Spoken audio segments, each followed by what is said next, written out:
This story begins with our protagonist arriving sinisterly, leading a group to the school gate. But that's what happens in the present. Until that day, a lot, and I mean a lot, happened to the protagonist. So let's start from the beginning. The name of the work, by the way, is To Not Die, and it truly begins with our protagonist in the classroom, writing his final words. Yes, it seems like the guy can't take it anymore. He says his school life is a living hell every single day. That's right. It's true. Man, on his birthday, they call him up to the school terrace and bring a cake for him to eat, but by force. He had to eat the cake off the floor. Then the guy says he's his only friend and that he should be grateful because otherwise, he'd spend his birthday alone. Afterward, the bully even takes his flip-flop and throws it all the way to the front of the school, telling him to fetch it because recess is over and they're heading back to class. And guess what? He goes to fetch it. When the teacher sees him outside in the courtyard alone, he yells, "Get back to class, you idiot! The lesson has started!" The crowd laughs, saying, "Look at him! Isn't that the loser who gets bullied?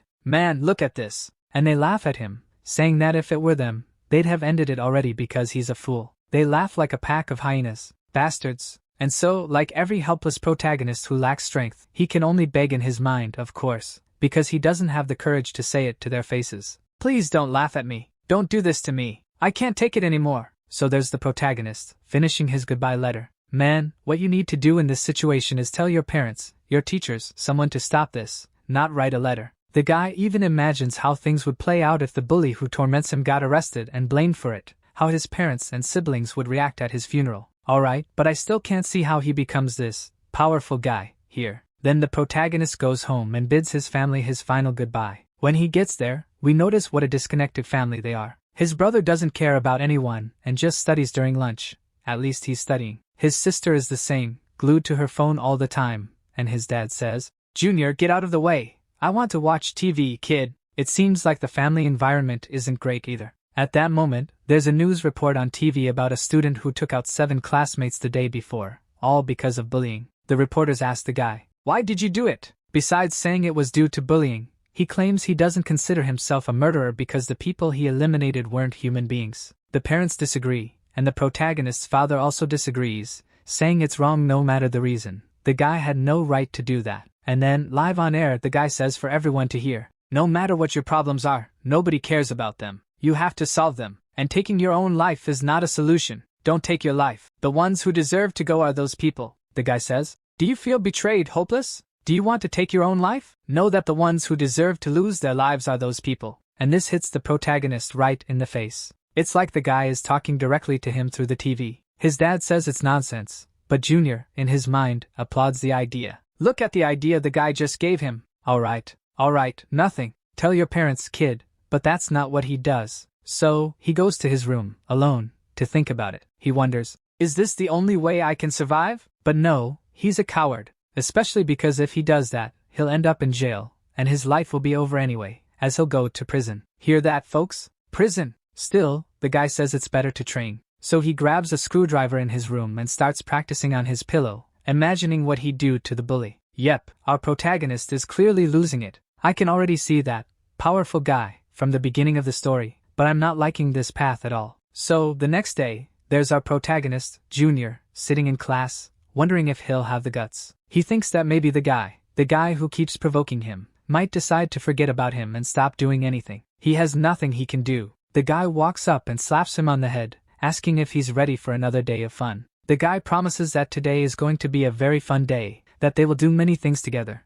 just like the good friends they are. The protagonist gets nervous, thinking, Now is the time, I'm going to eliminate him." But when the protagonist looks at the bully's face, he freezes. The guy tells him that he notices how, after so many years of being bullied, just looking at his face makes him freeze in fear. He can't do anything. It's like a dog hypnotized by food. So that's it, folks. After getting beaten up in the classroom, he already gets beaten a lot, the guy says. "After class, come over again so you can get beaten up some more." "Alright, is it fine?" "Yeah, it's fine." That's the guy, Mula. Without further delay, the scene cuts to after school, where the guys are taking their friend Janinho out for a walk. When they arrive, there's soda, Coke, popcorn for them to celebrate. Janinho, for a moment, he thought, will today be normal? It will, trust me. Look at what the guy is preparing for him. Coke, socks, dirt, noodles, instant ramen, spit, and who knows what else they threw in there. The guy says, "This is your birthday drink. Drink it all." But, what were you saying? After so much bullying, the protagonist doesn't give up, doesn't stop being the fool. He goes there and drinks the trash mix,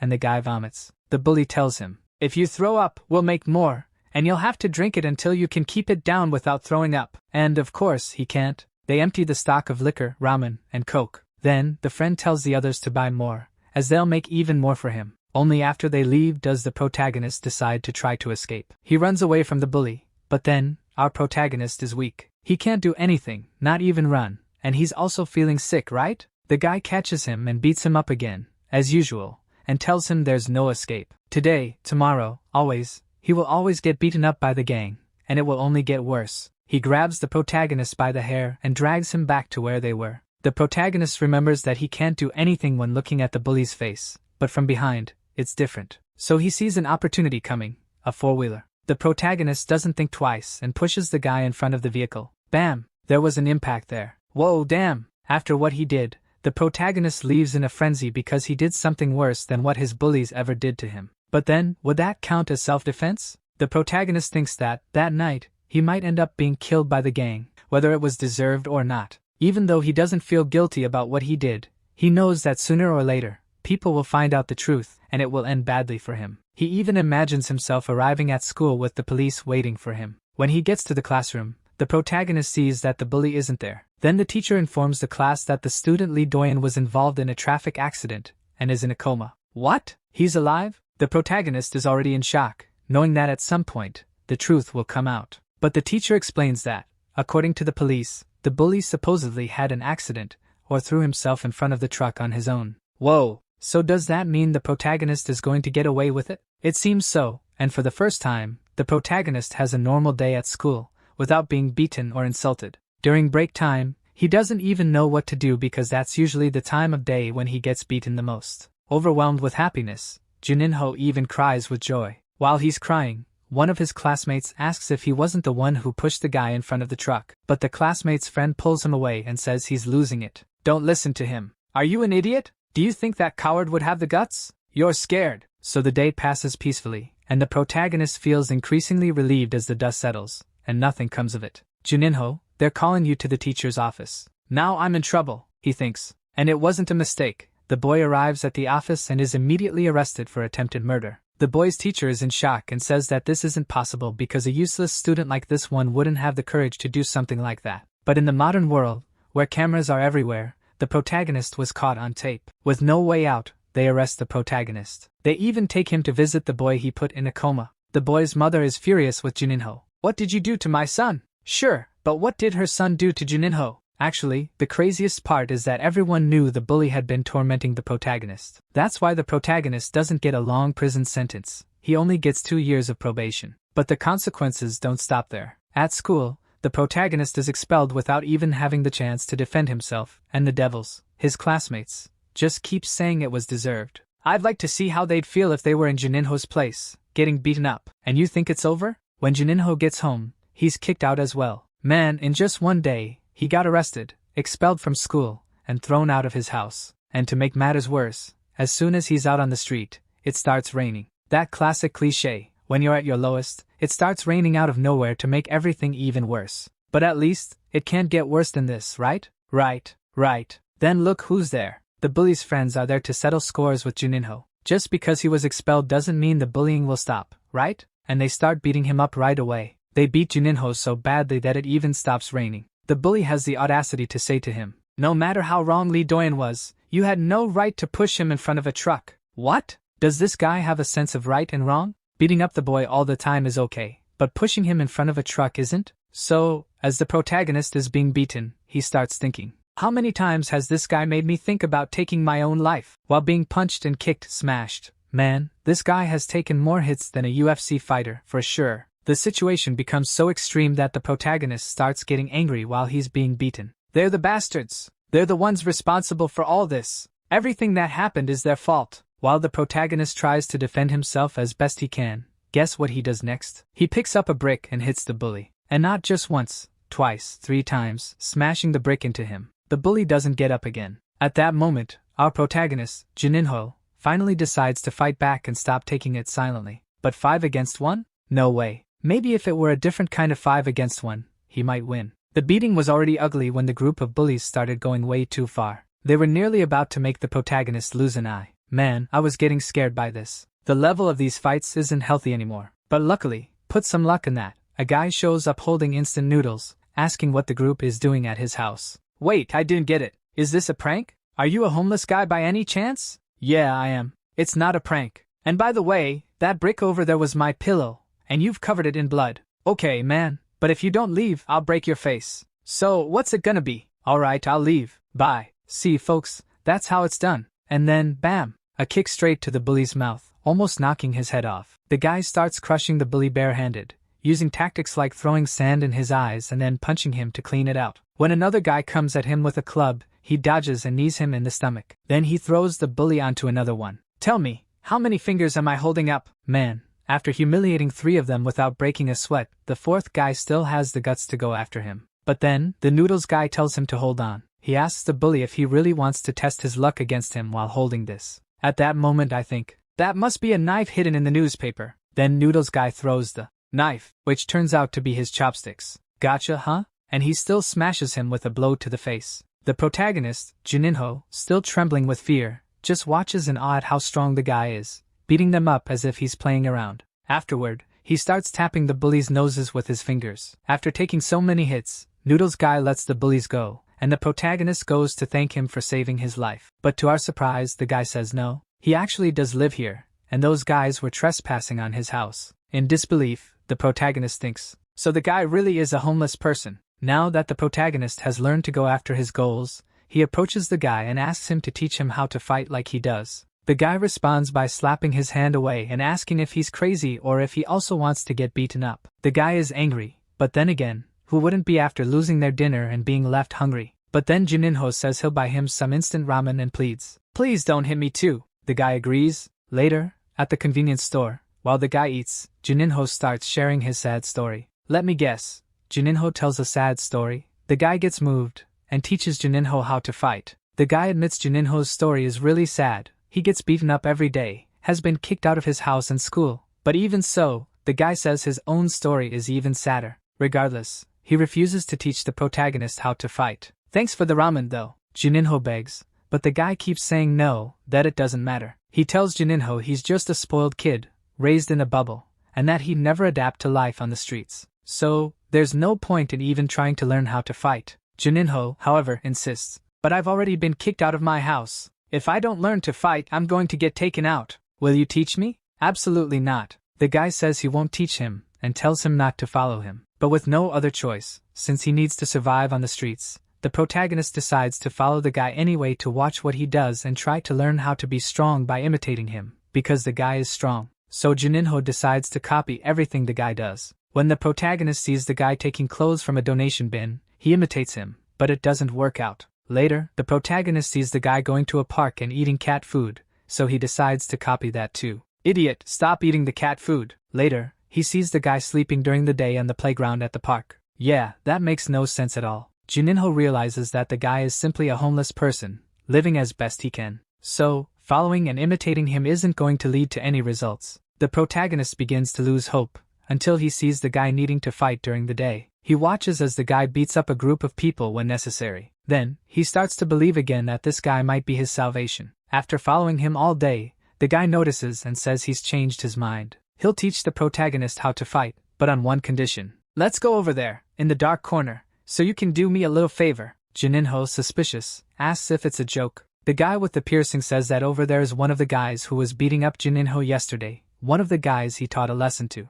Now, he wants Juninho to face him his own way and defeat the bully. If he can do it his way, the guy will teach Juninho how to fight and survive on the streets. After all, the protagonist is now homeless too. Of course, Juninho, filled with rage, immediately remembers his school days when the bully always got the better of him. There was even a day when the guy came with some apology speech, saying he felt bad about everything that happened, and extended his hand to Juninho. Look at the face of this demon. The protagonist, however, knew he shouldn't shake his hand, but the others forced him to. The bully then squeezed Juninho's hand hard, as if trying to hurt him, pure malice. "Now tell me that guy doesn't deserve a beating? Let's not even mention worse things." The bully was waiting for his other friends when Juninho suddenly attacked, kicking him in the back. The guy with the piercing was even impressed. Juninho already thought he had won, but the bully quickly hit him with a punch to the face that felt like a brick. Juninho was stunned by the blow. "It's broken, man! He broke my nose!" And the bully, totally chill, starts landing more punches, while the guy with the piercing begins to think the protagonist is a waste of time. That first hit was pure luck. Meanwhile, the bully promises that this time he's going to completely destroy Juninho. But then, unexpectedly, the protagonist reacts and goes after the bully, landing a punch. Juninho then yells, "A closed mouth doesn't let flies in, or in this case, trash, right?" Juninho strikes again. Even though the protagonist doesn't have enough strength, he tries to copy the techniques of the piercing guy to take down the delinquent. Of course, almost none of the techniques work. He fails at all of them. But the piercing guy starts getting impressed again. The delinquent mocks Juninho, asking how an insect like him thinks he can ever get revenge. This time, though, Juninho is no longer afraid, and he doesn't wear that loser expression he always had. Instead, he's got fire in his eyes, and blood on his mouth and nose, too. The delinquent gets irritated with him, orders him to wipe that look off his face, and throws more punches. It hurts just watching. Look at that slap and punch. The piercing guy had sent the protagonist to fight this guy as a test. Both of them knew the delinquent was stronger than Juninho, but the most important thing was for him to give it his all to win. It's not just strength that determines a street fight. No, sometimes it's about tactics. Well, that and a .38. True, sometimes, at least. Or as Itachi would say, it's also about hatred. When the delinquent starts to leave because Juninho failed, he gets a surprise. Juninho pulls out a knife and presses it against his stomach. What? A knife? The guy has lost it. The delinquent says Juninho doesn't have the guts and grabs the fake knife. "What is this crap? Hold this garbage like you used to hold my hand, you idiot!" But then the delinquent squeezes it and realizes it's real. It's an actual knife. The piercing guy explains that when someone fights against a weapon like a knife, most people feel fear. But how long does that fear last? Juninho had made a toothpick knife earlier just to fake out his opponent quickly, but this time, when the delinquent grabbed his knife, things got weird. The delinquent was more than scared. He ran off. Has the protagonist gone mad? Lost it completely? The protagonist starts using the knife handle to hit him, something I've never seen before. Juninho smashes the guy, who even has the nerve to ask for a break to breathe.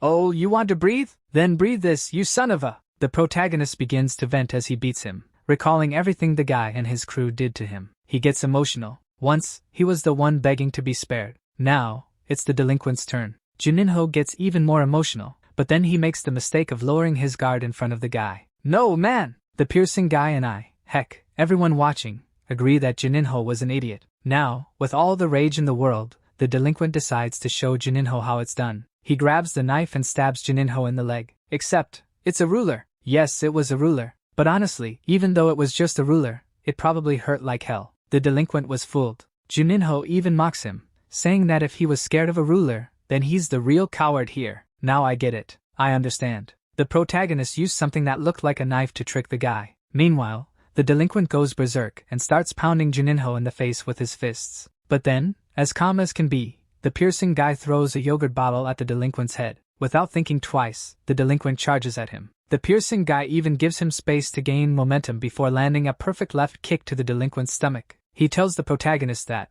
in the end, he lost, so he won't teach him how to fight. But after seeing Juninho's determination and hatred, he decides to give him another chance. If Juninho wants to become a real man, he'll have to survive alongside him and his friends for a while. And if you thought it was weird for the piercing guy to send Juninho to live in a house that isn't even his, the gang thinks so too. They ask why Juninho is there. Juninho explains that Hangil, the piercing guy, told him to stay there for a while to learn how to fight. The gang finds it absurd but can't kick him out because Hangil said he should stay. Apparently, Hangil has some serious street cred with these guys. They're basically his friends. But if they're his friends, why is Hangil living on the streets? Anyway, the gang lets Juninho stay, but not for free. They put him through Karate Kid-style training. Actually, it's not even training.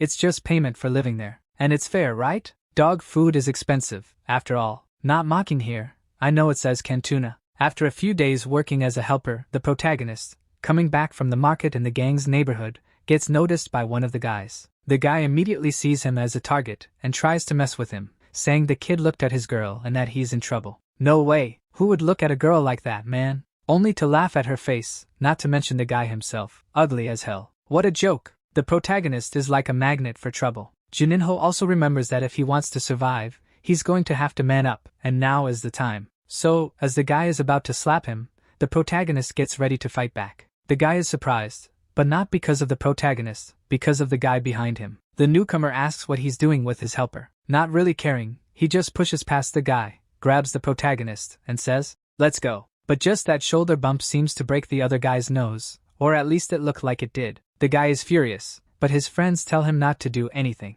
If he doesn't know, those people are part of Hangel's gang. Hangil? The guy with the piercing who leads the gang? So he's got status. Then why is he living on the streets? Is he crazy? Anyway, the blockhead here, the ugly guy who's great as comic relief, doesn't let it go and charges at him with a kunai, thinking he'd have a chance. What an idiot, truly dumb. He gets wrecked instantly by the man there. What a beast, I expected nothing less. He even calls the rest to come at him, daring them, but they just trust him and leave. The girl says, "Forget about that animal lying there. Who told him to be so stupid?" and just vanishes. The protagonist is left there stunned, thinking, are all of Hangel's friends this strong? Yes, they are. Didn't you see the guy's legs when he showed up? Even that girl must pack a serious punch. A monster, but alright. Pay attention because now things start getting really intense. The guy lying there, furious about getting beaten, is now punching a wall. Maybe he's a masochist and doesn't realize it. He says he wants revenge on those guys and that they'll pay. Wrong. They'll pay with their lives. He just doesn't know how yet.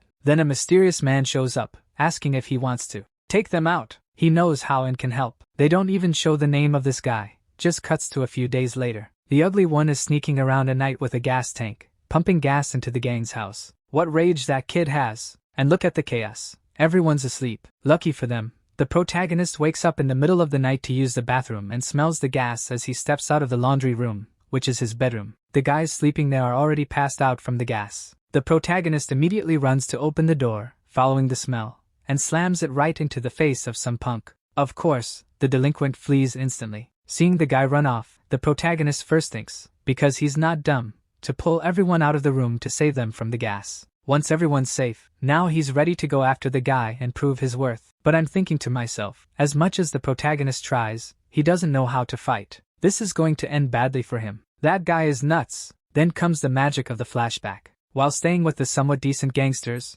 the protagonist had asked repeatedly for training. Finally, out of persistence, the guy tells him to jump rope, explaining that when he trained hard, he used to jump about 100,000 times a day. So, the protagonist is told to just jump a bit to start his training. Sure, the next steps, push-ups, running, you name it. But the entire day passes, and the next day, the guy goes looking for the protagonist and finds him still on the rooftop. With a baffled look, he asks, "Were you here since yesterday?" "Yes, I'm almost done. Just 47,000 more. What a trip." And now that we've seen the protagonist jump rope like crazy, can we really believe he's ready to beat that guy in a fight? No, of course not. No one here is stupid. The protagonist tries to stop the guy in every way possible, but it's not working. He even throws the guy down the stairs, and in the end, the weirdo pulls out a razor and says, "I'm going to kill you now, come on." And he really tries to slice the protagonist, but at least Juninho manages to dodge. He's getting better at it, but things keep getting uglier and uglier. And once again, the question arises, why is the protagonist so crazy about catching this guy? He didn't give up, not even when the guy pulled out a razor. Somebody save this kid, but let's understand why. The others, when they wake up after being knocked out, try to figure out what happened, who saved them, and where Juninho is. He disappeared. Then Dayob remembers that the protagonist, when pulling him out of the house, tried to wake him up, but Dayob was too out of it from the gas to wake up properly. He recalls the protagonist asking him to promise something. "If I bring the guy here, you'll start teaching me properly and help divide up the housework fairly, right?" "Yeah, I'm not promising anything." "Well, then it's promised. Don't forget I'm off. See you later." So that's why the protagonist is so determined to catch this guy. The guy even grabbed a Tramontina knife in his hand and said he wasn't going anywhere. Then the weirdo tells the protagonist, "No, you're not taking me anywhere. If you want to take me, you'll have to kill me first." And the protagonist, completely furious, says, "Fine." The guy runs and jumps off the bridge with him. Oh my god! He jumped with the guy, and somehow it works out. Juninho pulls off a secret move he learned that day, brick throw, but he didn't even need it. The guy celebrates his first win in the concrete jungle. I was worried though, because maybe this guy has lost the fight forever. He won't even have another chance to lose again. And also, maybe Juninho won't lose another fight either, because there won't be another chance. Dead is dead. Just kidding. The protagonist wakes up in the hospital with his crew around him. They tell him they found him after they woke up. They also mention that, technically, Juninho lost the fight, but it doesn't matter because he saved everyone from the gas, and that's what counts. They can't believe he jumped off the bridge with the guy. The protagonist is brave, or just really stupid? Then Hangul shows up and announces that now the protagonist has officially passed the test and can start training with the crew. He's finally going to become a real man. Oh, now we're talking. But first, a rooftop barbecue to celebrate, and to apologize to Juninho since they'd kind of treated him like crap before. He only ate tuna and rice and worked like their maid. Everyone there has had a rough life, but they came together to get stronger. Now the protagonist can officially live with them, no more sleeping alone in the laundry room. But honestly, I think he might have preferred sleeping in the laundry room. Just a guess. Now the protagonist starts really getting used to the group and even discovers that they aren't much older than him. The oldest and their leader, Hangul, is 19. At 18, old enough to be arrested, too, are Taek and Sunwon. And at 17, there's Daeob, Gaeong, and the protagonist himself, Juninho. Well, his real name is Dejun, but that's pretty bad, so Juninho it is, sounds better. Everyone here has a part-time job to help with the house bills. Motorcycle mechanic, bar cashier, even a guy who works at Tokyo Ghoul Cafe, which, by the way, made me nostalgic for the first season. It was so good. Another guy here is a tattoo artist. Super cool. Well, not everyone works. The lazy one here never worked, and still doesn't. He gets away with it just because he's the group leader. He even says that's just how it is, he's the boss. The protagonist is also given the option to skip working and start learning how to fight right away. Go work, you lazy kid. No way he's skipping work. He's the youngest, and he just got here. Of course, he's going to have to work, and then he can learn how to fight, and bulk up too. He's so skinny. Compared to these guys, he's like a stick. These guys are beasts. It's like a bodybuilding mansion, except the monsters here also happen to be delinquents. Or rather, hard workers. The protagonist's first job was at a pizzeria near his house, but he didn't like the place. In the first week, he already wanted to quit and find another job. But then a girl walks in, calls his boss Dad, and the boss tells her to teach the guy how to work since he's doing a terrible job. When she approaches and looks at him, the protagonist smiles, and he changes his mind about quitting faster than you can like this video. Am I wrong? The girl's name is Nian, and since she's the boss's daughter, she knows everything about the pizzeria and is super nice to the protagonist. The protagonist even says the customers at the place are unbearable, but with her there, he'd work forever. Now pay attention to this customer. The girl goes to tell a guy not to smoke in the store, and he says, "Who is she to tell me that?" and throws a soda on her head. Man, my blood boiled instantly, and so did the protagonist's. He went to help her, but then the store owner, her dad, stopped him, apologized to the guy, and said the employee was in the wrong. Later, the protagonist asks him why he didn't do anything, since the guy humiliated his daughter. The boss explains that, in this neighborhood, there's a criminal organization, and ordinary people can't stand up to them. Many stores have been destroyed when they went against those guys in any way. So that's it. You just have to accept it, keep suffering, and survive. What a mess. Meanwhile, in his free time, the protagonist trains with Hangul. It's running up and down stairs, jumping rope, doing push-ups, squats, sit-ups, but no punching. The protagonist says he wants to throw punches, but Hangul tells him he needs to improve a lot before he can do that. But the protagonist insists he wants to punch like the guy in the video. Then Hangul tells him that before throwing punches, he has to learn how to dodge them first. So, let's go. What's that? The kid dodged. Was it luck? It wasn't luck. Again. The protagonist is learning. He's getting better. Now it's time to train real punches. Meanwhile, a few days later, in an abandoned warehouse, the guy who encouraged the punk to attack the protagonist shows up to demand results, since the guy didn't finish the job and even paid for it. So now he's going to pay another way. The delinquent massacres him and asks, "Can you swallow this? Are you experienced?" "Oh, you're not? Too bad for him. It didn't end well." That's all that's left of the guy. Then the thug tells the group, who are the guy's henchmen, to go after Hangul's gang and bring them to him so he can finish the job himself. I already warned you, this is going to end badly. So, let's liven things up by watching punches land on those who deserve it. This guy here sent the punk to try to kill our group with gas that day, and he failed. He made the punk take the blame, and then sent his henchmen after Hangul's gang to bring them back so he could finish the job. And they go, what choice do they have? Either that or they end up like the punk. The guys go looking for Hangul's group at the pizzeria where the protagonist works, but they don't come asking nicely. They storm in, breaking everything, slapping the owner, and asking where Taek is since they know he knows him. The pizzeria owner does know Taek, but he doesn't tell them anything. And that's when our protagonist arrives. Now I ask you, dear viewers, what would you do? The girl sees the protagonist through the window, and tells him not to do anything, just leave, run. And what about you? Would you run, or do what Juninho does? With such an easy target, he still manages to miss hitting the guy with a bottle. He started poorly, but at least he's no longer a coward. Before, he'd just take the hits silently, but now he's standing up to this mountain of fat. The big guy sees the protagonist as a little puppy and tells him to scram, but the protagonist only fires back with, "You big fat pig," and the big guy can't handle it. He charges at the protagonist. The protagonist kicks a chair, gets into position like he learned from his master, throws a jab to soften him up, and then lands a straight punch to the guy's forehead. Nian, watching the boy she just met fighting like a real man, starts to like him, and I start shipping them. But the protagonist still lacks the strength to finish the fight.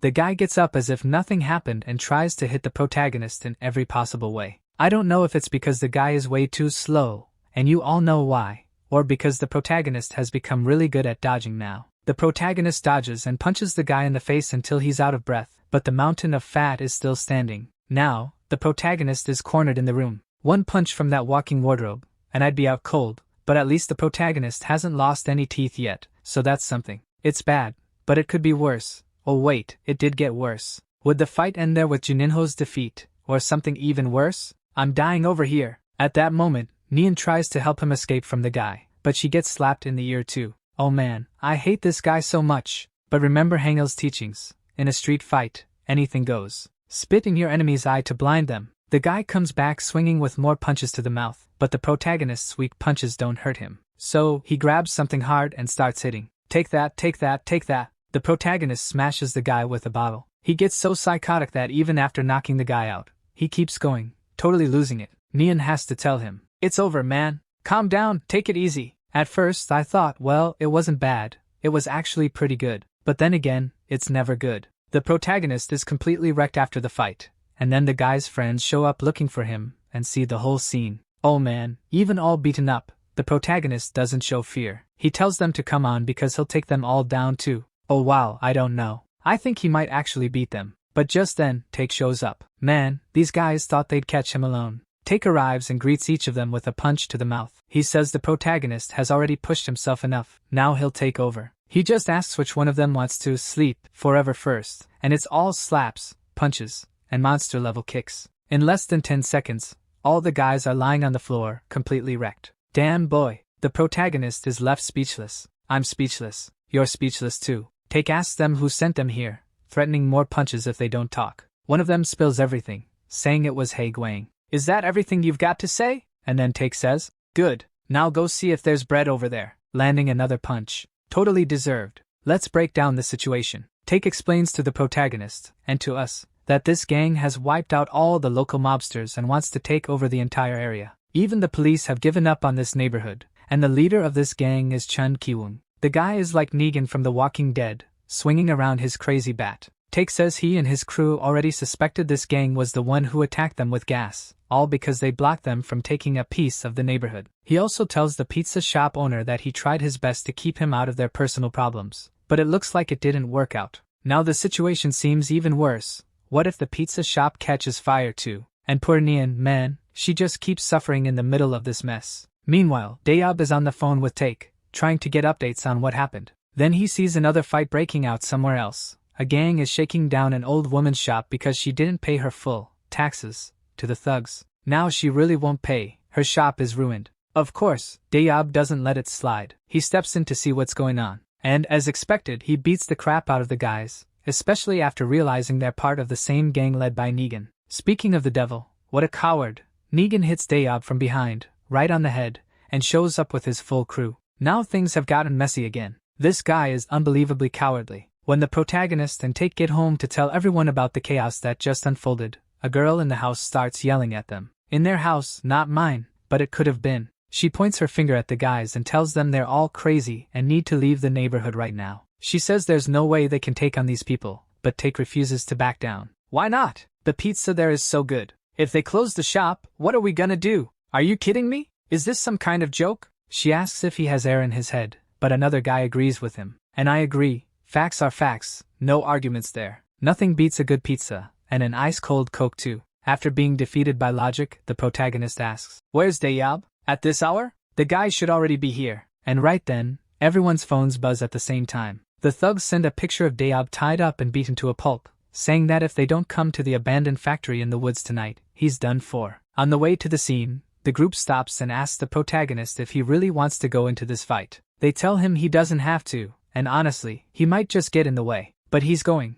This kid is starting to get bold. When they arrive, Dayob is in terrible shape. Negan hits him on the head one more time and stomps on it to intimidate the group, making everyone furious. Us too. I want this guy's blood. Negan mocks them, saying their leader didn't even show up, calling them a bunch of cowards and other insults. But then the girl interrupts, asking if they came here to listen to some idiot talk or to fight. And that's when it starts. Let's go. It's 10 against 3. No, wait, 4, because the protagonist is here too. Take comes in hard, landing heavy blows on the thugs. Sung dodges and lands punches straight to the forehead. They're doing great when one of the thugs targets the skinny guy and the woman, probably thinking they're easy prey. The protagonist steps in front of Gaeong, but she shoves him aside and takes on the guy herself. A true ninja move. Like a ninja, she suplexes the guy and asks, "Who's the easy target now?" This is it, people. Everyone's holding their ground. But in Juninho's first exchange, he tries using fire against the thug but gets caught instead. And then the madness begins. Thugs never fight fair, do they? He orders everyone to kneel, threatening to perform surgery on the protagonist if they don't. What choice do they have? They give in. Take approaches the thug, giving him a slight smirk. The protagonist had already said on the way there that if he caused trouble, they could abandon him without hesitation. But that's not why Take is smiling. It's because a guy like the protagonist doesn't fear these things anymore. For someone who's written a farewell letter before, grabbing a shard and headbutting a thug is no big deal. And then, a fight breaks out. Take goes head-to-head with the thug, but his men grab Take, and things get tricky for them. At that moment, the protagonist steps in to help, landing a blow on Negan too. But any confidence Juninho had disappears when he faces the thug directly. For the first time, he feels a fear unlike anything before. He realizes this guy could actually kill him. Negan punches him in the stomach, and he collapses in a corner. But when Negan turns back to face Take, it's already too late. The rest of the thugs are scattered on the ground like garbage, and the group is ready for a 3-on-1 showdown. Oh, is 3-on-1 unfair? And wasn't 10-on-3 unfair earlier? So, the three of them go after Negan, landing punches and holding him down. But it's no use. The guy is clearly strong, throwing everyone off and grabbing a metal bat to smash against the locker. And just like that, all his men get back up again. It was like some kind of summoning magic. More people even show up. Now there are about 15 of them. Yes, the group loses the fight against so many opponents. Negan, the monster, tells them he knows the pizzeria crew lied to cover for Take. So he's sending a guy who enjoys playing with fire to visit their shop right now. He grabs his phone and calls. But what the hell is this? The protagonist, in desperation, bites the thug's leg and gets knocked out again. Business as usual. Now Negan picks up the phone and calls again. The guy answers with, "Pizzeria," but the voice on the other end isn't what he expected. At that moment, the person he called is thrown into the warehouse, toothless and bloody, still holding the phone. And then Hangil speaks, using the guy's phone, even though he's now standing in front of them. He says, "I won't stop, even if you try to exploit me. Now it's over for you," he adds. "Why the hell would you send your location? An abandoned factory? I didn't even know where this dump was, but it doesn't matter now. And for what you did to my family, things are about to get really bad for you. 15 against 4. Our crew lost, and now it's 15 against 1. Let's see what happens." The first guy charges in and is the first to get wrecked. "My arm. It's broken." 7 more guys come in, but Hangil dodges here, smashes one guy's nose, dodges there, and when needed, grabs something off the ground to bash another guy's forehead. The man is a fighting master, but in a street fight, anything goes, and anything in his hands becomes a deadly weapon. Negan, feeling threatened, grabs Take as a hostage, but without hesitation, Hangil says, "Everyone's already here, ready to take the loss," and he's not stopping for anything. Hangil starts taking out one guy after another right in front of Negan, and even when Negan tries to attack him, Hangil dodges with ease. Only after destroying everyone does he finally turn to Negan. Now it's time for the show we've all been waiting for. It's punches to the mouth, kicks that bend his steel bat, pure destruction. Negan tries to knock Hangil down to pummel him, but learn your lesson, fool. Hangil is the master of fighting,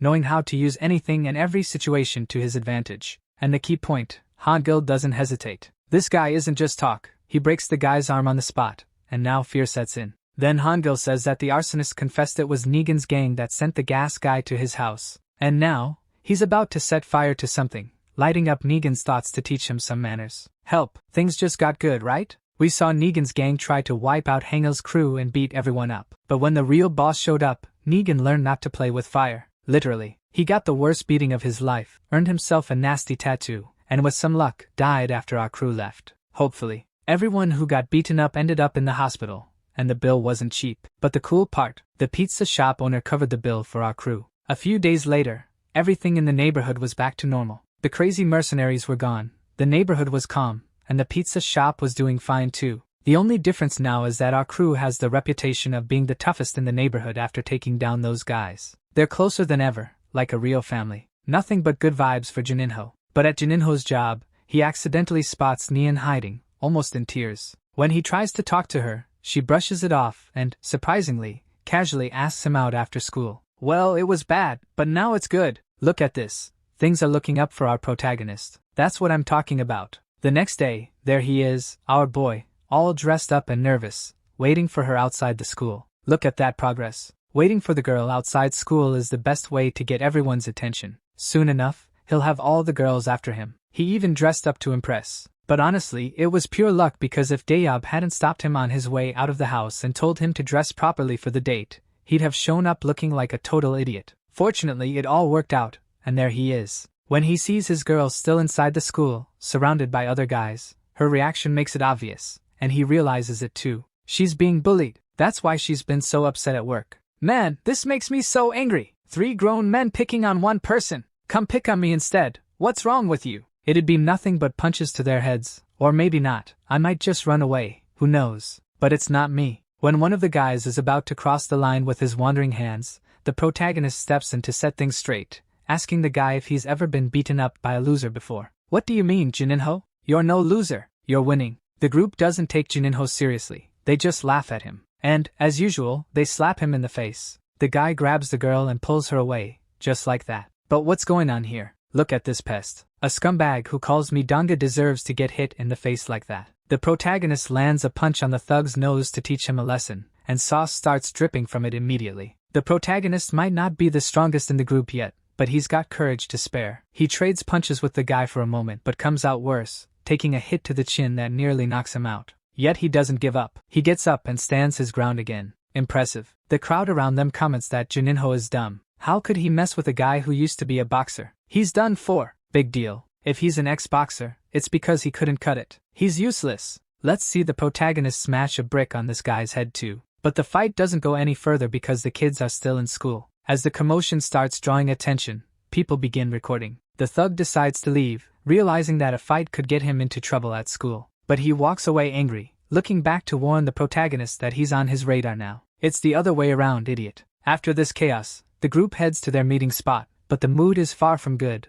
Not that it could be. Just 20 minutes earlier, the girl had been harassed, and there's no way to feel happy so soon after that. But then, the most beautiful moment and greatest character development for the protagonist so far happens. Juninho, noticing Nian's state, speaks to her with complete sincerity. He tells her he understands how hard it is to talk about what's happening, sharing that he was also bullied at school and couldn't tell anyone because it would only make things worse. He also tells her she can't handle this all by herself, that nothing will get better if she doesn't do something, and she'll end up losing everything, just like he lost everything. So, to make sure she doesn't end up like him, he offers to help her, if she'll let him. That's it, kid. Well done, congratulations. Right then, the girl blushes, breaks down, and tells him how unbearable it all is for her. She shares how the guy started out normal but later began harassing her, touching her leg, and even forcing other victims in the class to do the same to her. Honestly, someone like that doesn't deserve to live. It's true. She explains that she wanted to ask for help and tell her father, but because of the problems he was already having with the gang at the pizzeria, she kept it all to herself. Now, though, she's opened up to the protagonist, and you all know what the mission is now, don't you? I don't even have to say it. That same night, Danga, the scumbag, is harassing another girl at a karaoke bar. He forced some guy's girlfriend to come with him, and when the boyfriend confronted him, the thug beat him up. Unacceptable. To stop her boyfriend from getting hurt further, the girl obeyed the thug. To everyone watching, he forces the girl to sing for them. But imagine the things a pest like him does that couldn't be shown in a manga. This guy definitely deserves what's coming. While in the bathroom with another scumbag, Danga brags that since the girl obeyed after seeing her boyfriend beaten, he'll do the same with Nian. He plans to take Juninho hostage to make her do whatever he wants. And to do that, he sent someone to follow the protagonist. Oh, you fools. Take that. The protagonist clobbers the first guy with a fire extinguisher so he doesn't interfere and goes after Danga as well. But Danga blocks the attack, though it clearly hurt his hand. The protagonist knows he'll lose in a straight-up fight, but he still throws the extinguisher to distract Danga and dives into the brawl. Punches are thrown, dodged, and landed. Juninho even gets a hit on Donga's chin. Wow, Juninho, you should have lost a tooth there, man. But the punches keep coming, and Donga, a former boxer, pummels Juninho's face relentlessly until his hands start to hurt. And what now, Juninho? Are you just going to take this? No. Donga declares he's going to destroy the protagonist, and then force Neon to do whatever he wants. That's when Juninho's blood boils. He charges back, throwing everything he has, landing a jab. And guess what? Another punch comes right back at him, leaving him staggering to the side. How is this guy's nose not broken yet? It must be. Donga, the side character, comes at the protagonist with full malice, ready to smash his nose. In a moment of opportunity, the protagonist throws the door in his way, better than taking it to the face. The door is solid. Does your hand hurt now, idiot? Now the guy, who's right-handed, has messed up his hand. The protagonist charges at him like a madman, only to get punched in the mouth again, this time by the guy's left hand. He goes for it again and again, punch after punch, bam, bam. The protagonist just keeps getting hit in the face with the guy's left hand. This wasn't supposed to be a fight. It's like watching Tanjiro try 10 times until the other guy gets tired of punching his face. Then the protagonist declares that now the guy is in trouble. His right hand is out of commission, but he's still getting beaten up. I don't get it. Juninho keeps going after the guy, takes more hits from the left hand, but doesn't fall. He gets closer to the guy, who's now holding his right hand as if to intimidate the protagonist. Oh, does your hand hurt now, idiot? Finally, the protagonist gets close to him. And I have to ask, for what, exactly? Cue the flashback. When Hangil, the protagonist's master, sent him on this suicide mission, he told him that there was no way to win against a former boxer in a fistfight. The strategy was to close the distance and use leg attacks. So take this, and this, and this, a knee to the stomach. I thought we were about to see a Mortal Kombat fatality. If the knee to the stomach doesn't finish him off, here comes the big one. If the guy resists and tries to escape, grab him by the hair, get some momentum, and slam your knee into his face with full force. Oh yeah, now we're talking. And when there's a flashback of the side character remembering how he used to win everything and is now getting beaten to a pulp, you know it's over for him. He's getting wrecked, his face smashed. But then, we remember, the idiots came as a trio. Fatty shows up, catching the protagonist off guard and holding him down. Oh, come on, man, not like this. The guy the protagonist was trying to teach a lesson to gets up and says he's going to show him what it feels like to take a fire extinguisher to the head. What the hell? For a second, I was worried. But then I remembered. If the guy's friend showed up to ruin the protagonist's party, the protagonist's friend can show up and do the same. Enter Hangil. A single kick to the back, and the guy is out. Fatty doesn't even see it coming. He takes one to the forehead and is out cold too. That's the difference between a master and an amateur. Now comes the real lesson, folks. Pay attention. This one's for us too. Hangil tells the protagonist he learns quickly, very quickly. He managed to beat the guy, but the guy tried to retaliate at the first chance. The lesson is, you can't leave someone like that halfway defeated. You have to crush their spirit so they won't attack you from behind later. Like this. Bam. My goodness, my balls. Hangil says he'll show the protagonist how to truly break someone. Meanwhile, the girl who is being harassed by the three idiots takes advantage of the fact that they're gone, and sneaks out with her boyfriend. But then, she hears some noises coming from the bathroom. Curiosity gets the better of her, and she peeks in to find the three stooges stripped to their underwear, with Hangil filming them. He tells them, if you do anything, you won't just get beaten up, got it? This is what's going to happen, you understand? It'll go viral. The protagonist notices the girl peeking and just tells her to leave. This is the punishment these guys deserve. So, she leaves and she's happy. The protagonist hadn't noticed her yet, but when he sees her carrying a beaten-up guy and still wearing her school uniform under her jacket, he realizes she was there because of that useless jerk too. It's not just Neon who's a victim of the guy. So, he gives the delinquent a truly crazy death glare, one that makes his master proud. Revenge complete, my boy. 2 days later, at the pizza place, Hangil is eating like a maniac while Juninho and Neon chat. They ask, and she confirms that the guy hasn't bothered her anymore. At school, he now has the expression of someone who's been utterly destroyed, terrified that a strange video might leak. Meanwhile, the lovebirds chat peacefully, with Hangil as the third wheel. But then the protagonist reveals that on that night, he grabbed the guy's phone to take a look. Inside, there was a school group chat with countless photos of girls being harassed as well. She explains that at school, there are several guys like him. It's like a group of people doing this all over the place. Sooner or later, another guy will take Donga's place, all because of the violence and lack of accountability in this neighborhood. Man, what a messed up school, huh? Hangil then declares that if there are so many jerks like that out there, Juninho's training to become stronger has been decided, beating up those punks everywhere. And the crazy thing is, The girl doesn't even seem to mind or disagree. I think she wanted this all along, didn't she? She probably thought, this guy likes to fight, so I'll have him fight for me. Not long after, some guys from the group show up, trying to figure out what happened to Dunga, asking the girl who was there that night. But they're not asking politely, it's more like, hey you little punk, what a pain, man. It's cool to see that, even after getting beaten up, she doesn't say anything. She refuses to betray the people who saved her, very admirable of her. But things could have turned bad for her, could have, but they don't. Hangul shows up just in time. For a moment, I thought he'd be the one to lay hands on those guys, but no, he just tells them he's lost and hungry. The girl who saw him that night is confused, thinking, what the heck is this guy doing? Is he messing around with the delinquents and asking for help? Oh no, help, who's going to save me now? And then, Crazy Dog comes in, smacking the delinquent right in the face. Their plan is clear, train the protagonist, using these punks as his punching bags. There are two guys, so the protagonist gets to test his new skills while Hangul holds the other one back. But then Hangul notices that Juninho is already beating up the first guy. He's getting fired up. So, he throws the second guy he was holding into the mix, making it a 2-on-1 fight. I think it's a bit early for him to take on two opponents, but if Hangul thinks it's fine, so be it. One comes in, then the other. It's too much pressure for our protagonist. He starts taking a beating as the two attackers work together. The guys are literally pulling off combos on him. As the protagonist gets overwhelmed, the girl asks if Hangul shouldn't step in to help his friend. He just replies, no, it's all good. It's part of the plan. The protagonist has to learn how to fight against groups, because these guys always travel in packs of 2, 3, or more. And he's learning on the job what works and what doesn't. For instance, holding on to one guy isn't a good idea when you're fighting a group. That's because while you're wailing on one of them, the others will pummel you, and it's game over. You might get smacked in the ear, or in the protagonist's case, he knocks out the first guy and still manages to get up to face the second one. And the more he gets hit, the crazier he becomes. He grabs a bottle, his face wild with determination. He takes a few steps toward the guy but collapses, taking a nap right there. The guy even thinks, what? Is he dead? Well, this is my chance then. But he forgot one tiny detail. The real big dog was sitting there watching the fight. Now that his fighter is down,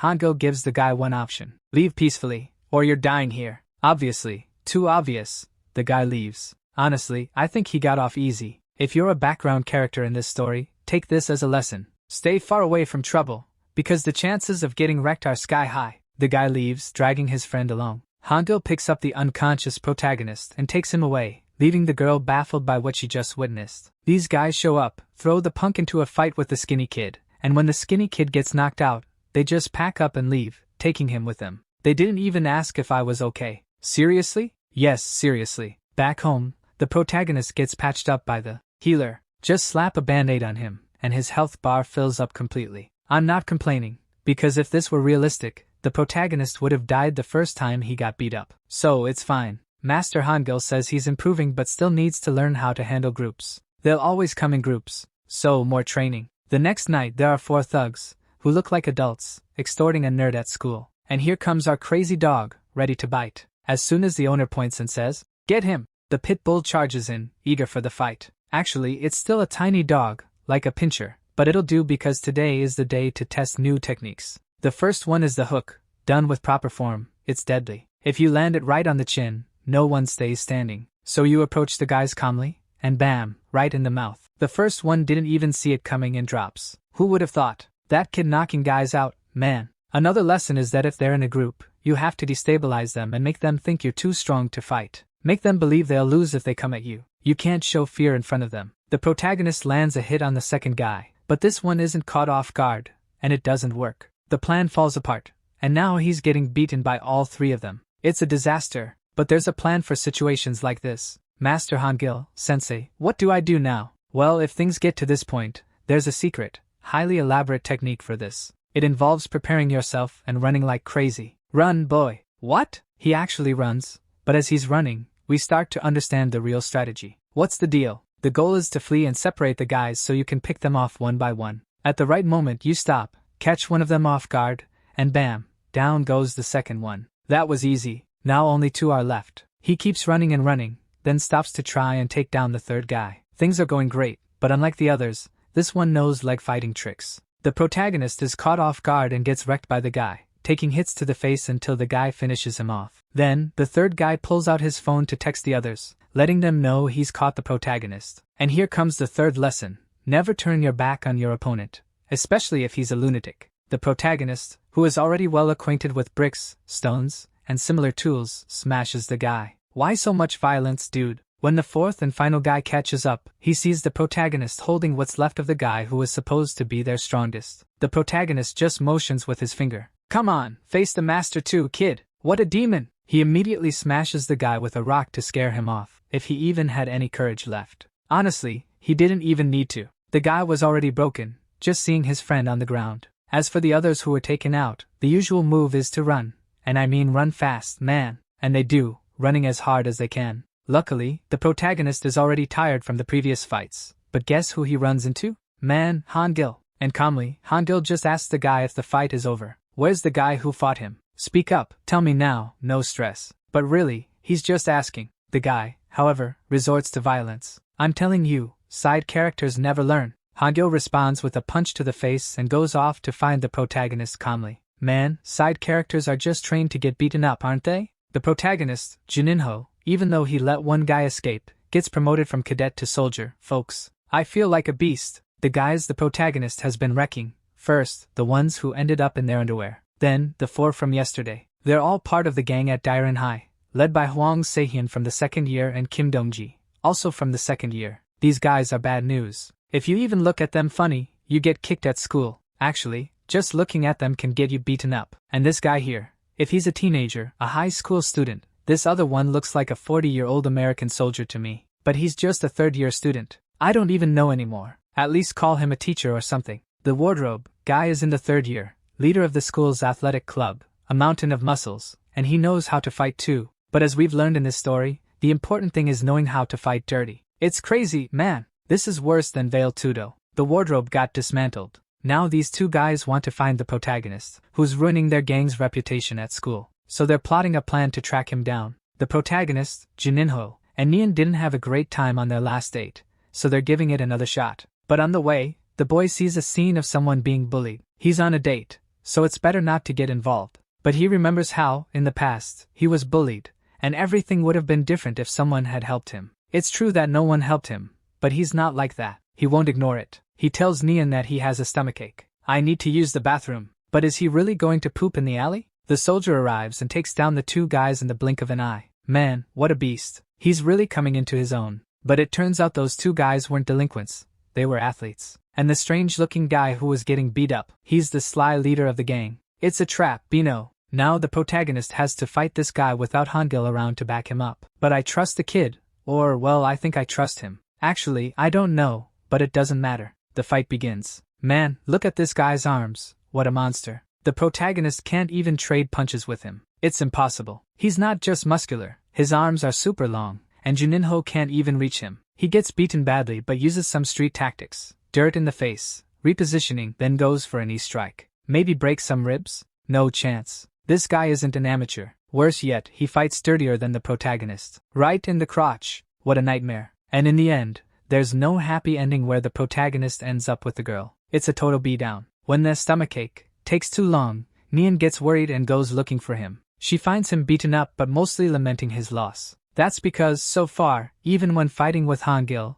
he's never truly lost. Not outright, anyway. This time, he lost. Completely. In a moment of defeat and sadness, there's nothing better than a swing to sit on. Nian asks if he was fighting the Dairen delinquents, which was supposed to be Hangil's special lesson for him. He says yes, and she points out that her school has improved a lot because of him. But if he keeps going like this, it could end very badly for him. Maybe he should stop this whole fighting thing. And here comes the most striking and interesting moment of this story. I think the author has real-life experience with this, and you'll notice it as the story unfolds. I'm sure of it. The protagonist says he ran away from home, lost everything, and the people who did this to him are still happy, acting as if nothing happened. He explains that he doesn't fight to become stronger just so he won't lose tomorrow. He fights for revenge. He wants those people to pay. Is Juninho secretly an Uchiha? The protagonist goes on to say he won't stop. Nian responds that she doesn't want him to stop either. It's his choice, and honestly, she wants people like Danga to suffer too. She adds that he's frustrated about losing,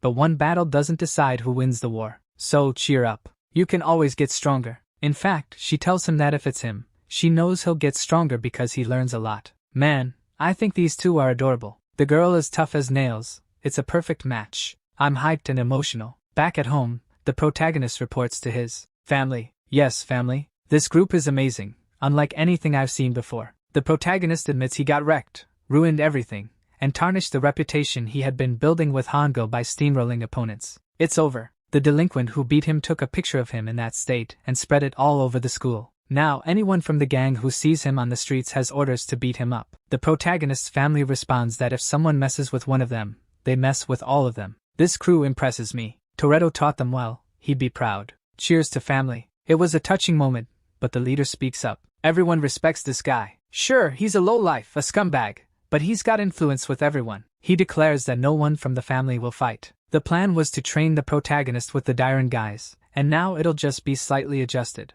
Just a bit. Instead of mowing down these guys, the new goal is to conquer the school and become its ruler. To do that, he'll have to take down the infernal duo, in a fight, and do it alone. Wait a minute, I think this time, the protagonist doesn't stand a chance. But the badass says, actually, he has a plan. Just follow the strategy, and even a weakling like Juninho can beat those guys. The guys the protagonist fought 2v1 in the past were there, smoking a cigarette, looking at their phones, seeing that their leader had captured the protagonist. One of the delinquents said that, on that night, if it weren't for the guy with the piercing, they would have defeated the protagonist in that fight. Oh, so let's have a rematch. Look at this mouth, look at it. Come on, you two, come here. Hangul told the protagonist to crush those guys again and challenge their leader now. And look how amazing. Juninho lands a few punches on the guy, and he already admits defeat. I can't fight this lunatic, laughing like that again. Are you crazy? What if he has a brick hidden again? The protagonist asks who their leader is. It's some guy named Ha-Iltak,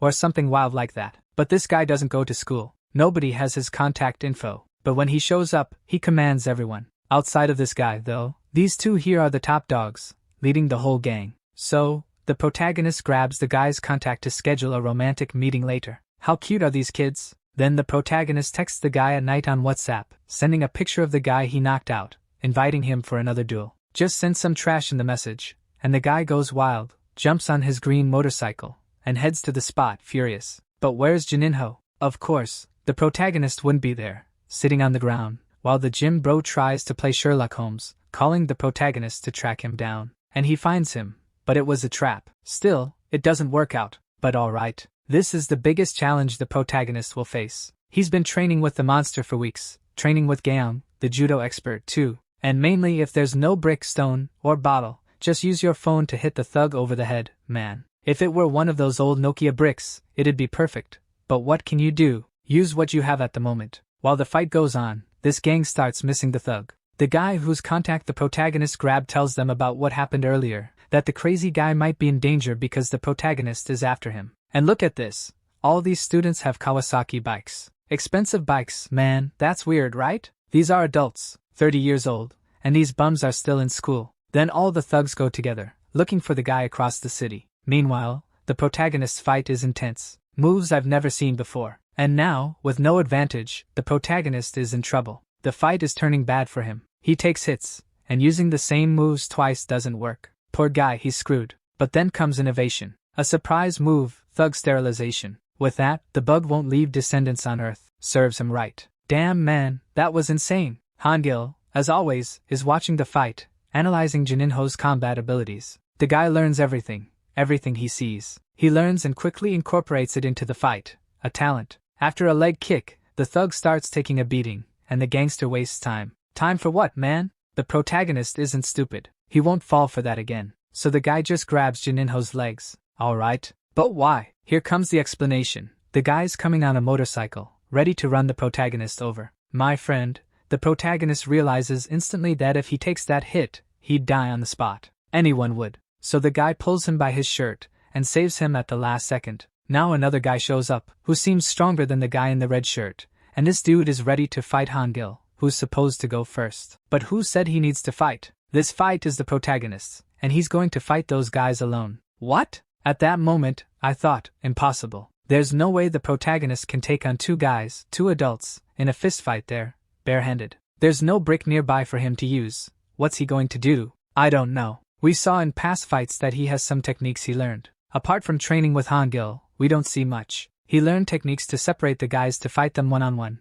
use a brick, or catch them by surprise. But that only works when the thug is at least at your level. Now this guy is 40 years old, looks like a fighting monster. What's he going to do? Well, I suggest grabbing a .38, but it seems like in this world, guns don't exist. But then, the protagonist, even without a brick, starts swinging punches, fearless. Good job, kid, but if things were bad before, now they're way worse. The 40-year-old teenager asks how someone like the protagonist managed to hit his friend. Doesn't make sense, does it? You'll see soon, I guess. Maybe? He asks why the protagonist wants to fight him. Is it because of that group? The one where his gang posts pictures of the girls they harass at school. What a sleazy guy, man. This makes the protagonist even angrier. He tries to land another punch on the delinquent, but this time, it's too weak. The 40-year-old says if he saw the group, he must have liked it. Stop pretending you didn't. Man, how do these guys' minds work to do things like this? Maybe they think this trash is normal. The protagonist can't take it anymore and gets even more furious. He bites the delinquent's hand and refuses to back down. Somehow, he's going to beat these guys, even if it means hurting their fists and feet with his face. Even though the protagonist has learned a lot, the physical strength, weight difference, and the fact that it's 2 against 1 are overwhelming. He doesn't stand a chance. What doesn't stand a chance? He goes for the guy again, dodges, starts running away, but not to escape. It's that classic move. Hesitate, and you get hit. He lands a boxing uppercut like the guy in his underwear. Nice one, kid. The other guy was about to get hit too, but again, the difference in everything, weight, strength, whatever, comes into play. The guy catches a flying kick with his hand. No joke, man. Then the protagonist starts getting beat up again. It's tough, right? But we have to admit one thing, at least in terms of endurance, the protagonist is a beast, an absolute monster. The amount he gets beaten and doesn't die is insane. Even with it being 2 against 1, the guys hold the protagonist so the other doesn't miss his punches, and they start pounding him. And even so, Hangil, watching from above, says he's going to make it. Help me out here. The protagonist then headbutts one of them. Let's see if the other one's Aquaman, huh? He jumps into the water with the guy. Damn, the protagonist goes to the absolute limit to try and win. The guy is stronger, but let's see who has more grit and stamina. 2, especially stamina. The one who took the headbutt gets up with a broken nose. No time to understand what happened. He takes a perfect hit to the chin and falls like trash, unconscious. Holy crap, the protagonist beat both guys in a fight without using a single brick. And if he had used one, no problem, because that's part of a street fight. Then they leave. Hangil says the protagonist can now handle any kind of fight. He just has to try, but he still needs to dominate the school. Otherwise, the guys will keep coming after him. And look at the mess Hangil caused. These guys showed up, and he didn't let them mess up the protagonist's fight. So, there you have it. Everybody died. This guy is unbelievable. Man, after they left, one of the henchmen calls the guy who's in charge of everyone. It doesn't even take 2 minutes. The bastard, the boss of the scumbags, arrives at the scene. And guess what the leader of the bad guys does when his henchmen lose? He beats them up even more. If you get beaten, you'll get beaten again. Iltak tells them that because they tarnished their reputation,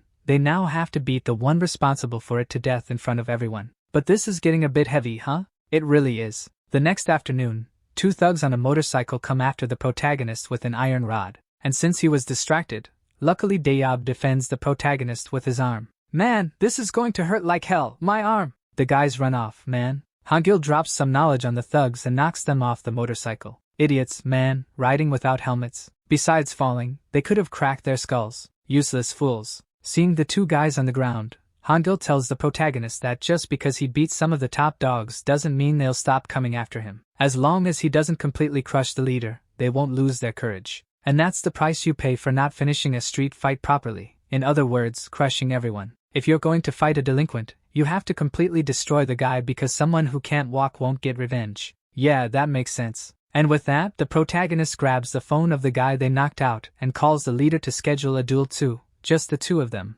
one-on-one. Now tell us, do you think a guy like this is going to play fair? Do you expect honesty from these lunatics? No. So of course, it doesn't go any other way. He arrives at the agreed place at night, and all the delinquents are there, armed. Now, who are these extras compared to our squad? Look at that stylish move. The guy spun midair. Man, are you insane? A guy like Hangil, who knows all the tricks, had no doubt that these guys wouldn't respect a duel. So, he already brought his squad along to represent. Then they approach the leader of the delinquents, and they ask, "Is that broomhead going to duel with our guy here, or is he scared? Afraid?" And it worked. Well, let's go. The protagonist is going to fight the gang leader in front of everyone. If there's more pressure than this, I don't know what it is. But then, the fact that the gang leader is someone he knew from the past added even more pressure and anger. Now it's personal. The protagonist had seen this guy beating others to a pulp before, and among the humiliations, one of them was putting out a cigarette on someone's hand. That's just cruel. But afterward, slapping the guy because he didn't cry?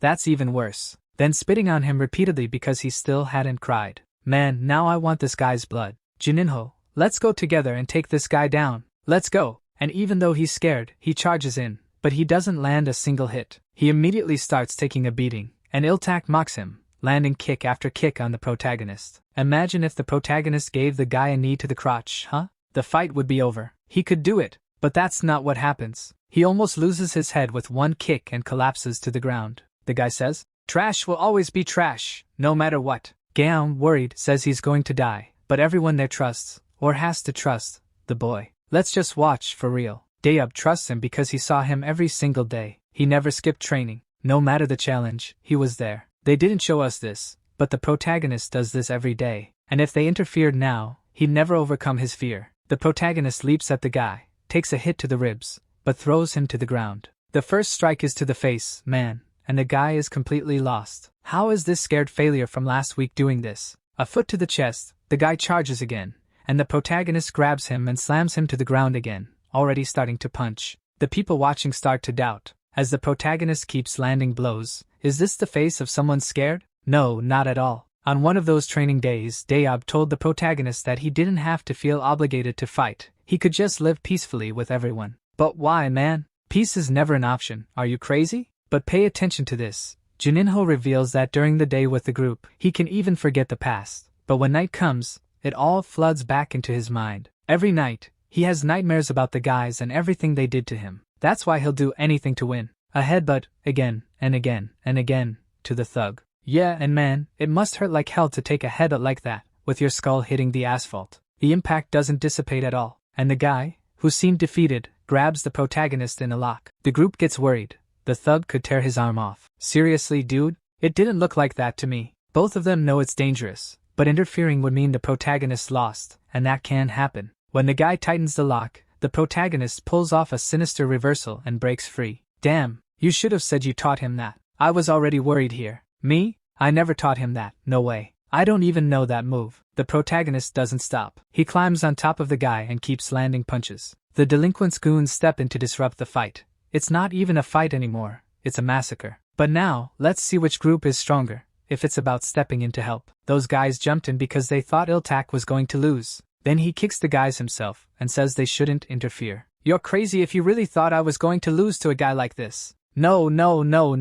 I already think, go for it, Juninho, I trust you. Go. So the guys stop to watch, and our crew stops too. Then the broomhead, who loves to kick, starts again. Punch after punch, the guy hitting and shouting. Why are you trying to humiliate yourself? Trying to beat me, man? Take that. Trying? No, take that. Punch after punch, the delinquent keeps getting hit, and every time he glances to the side to see his crew. If they doubt him, they won't follow or obey him anymore. And then fear strikes, just like the protagonist. The two start fighting, exchanging blows. Take asks, since when does Juninho know how to fight like this? Hangil, what did you do? I only taught him how to punch and use his feet. The rest, this mess over there, he either learned on his own or made it up. I didn't teach him that. Here we go. The protagonist knocks a few teeth out of Broomhead. The thug charges again.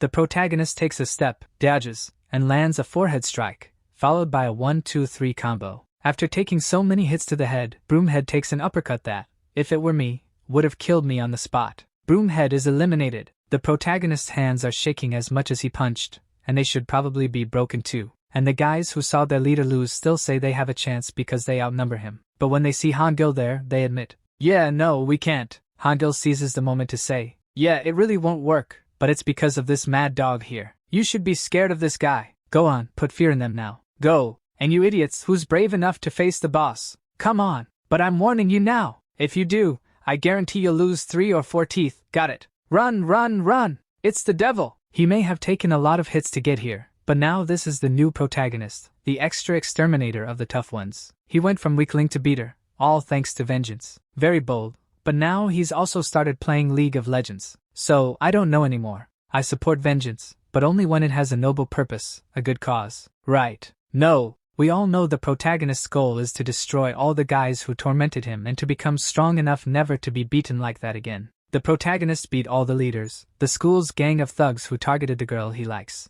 After that, the guys calmed down, and the girls the thugs blackmailed started reporting them to the school. Voila, a bunch got expelled, others sent to juvenile detention, and that Iltak disappeared from the scene, never returning to school after that day. The girl the protagonist likes is chilling at the pizzeria now, with no one bothering her at school anymore. Look at that, how beautiful. This nonsense even looks like a soap opera ending. Does the manhwa end now? Let me check if there are more chapters. There are plenty. There's even a celebration with the protagonist's crew because now there are 6 fighters in the house. And there are 6 because this girl here can fight like crazy, man. She doesn't need anyone defending her. In fact, it's the guys who need protection around her. That's true. So, it feels like a happy ending.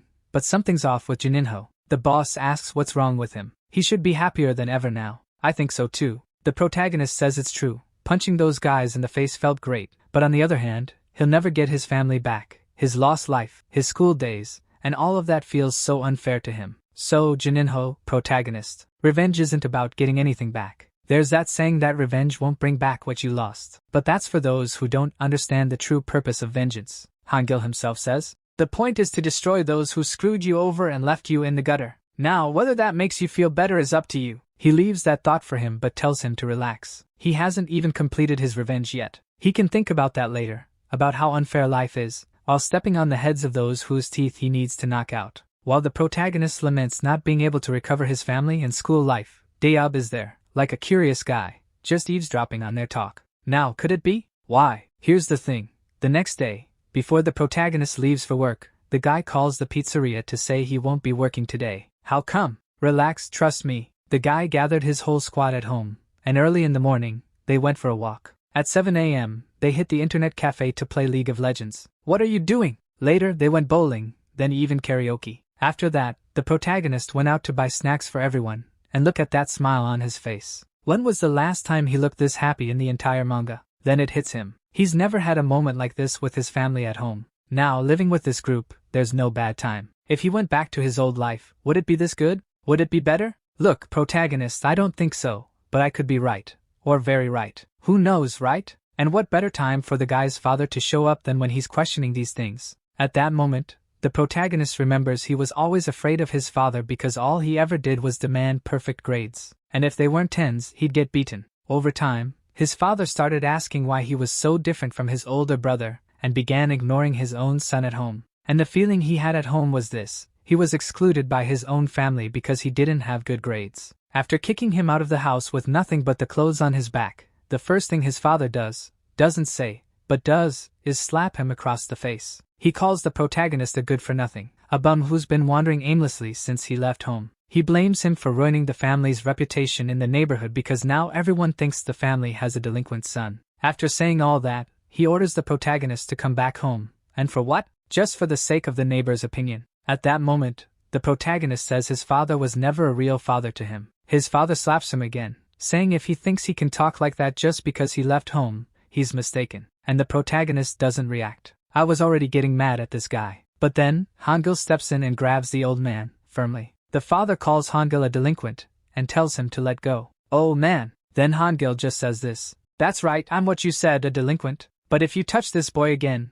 I won't let it slide. So, you'd better disappear from here, sir." In that situation, the father turns to the protagonist, and says this is his last chance. He must choose: stay with this delinquent, or return home. Juninho says he never needed a family like his, but he's crying because he never really had the chance to return to his family. And the guy leaves. The protagonist was sad, but Hangul slaps him on the forehead and asks if he hasn't learned by now. Didn't you watch Fast and Furious? Family isn't blood ties. It's the people you want to keep around you. And look at this group here, man, how awesome. I know. Go ahead and wipe that sweat off your eyes, I get it. Juninho the killer, at the start of his career, was just some guy who didn't stand up for himself, suffered provocations, and got worse every day. And one day, after so much provocation, the protagonist sees the perfect chance. But hold on, in self-defense, he throws the guy in front of a truck. He did it to avoid getting killed. To not die, remember that. No, keep that in mind. So this guy who slapped him around every day,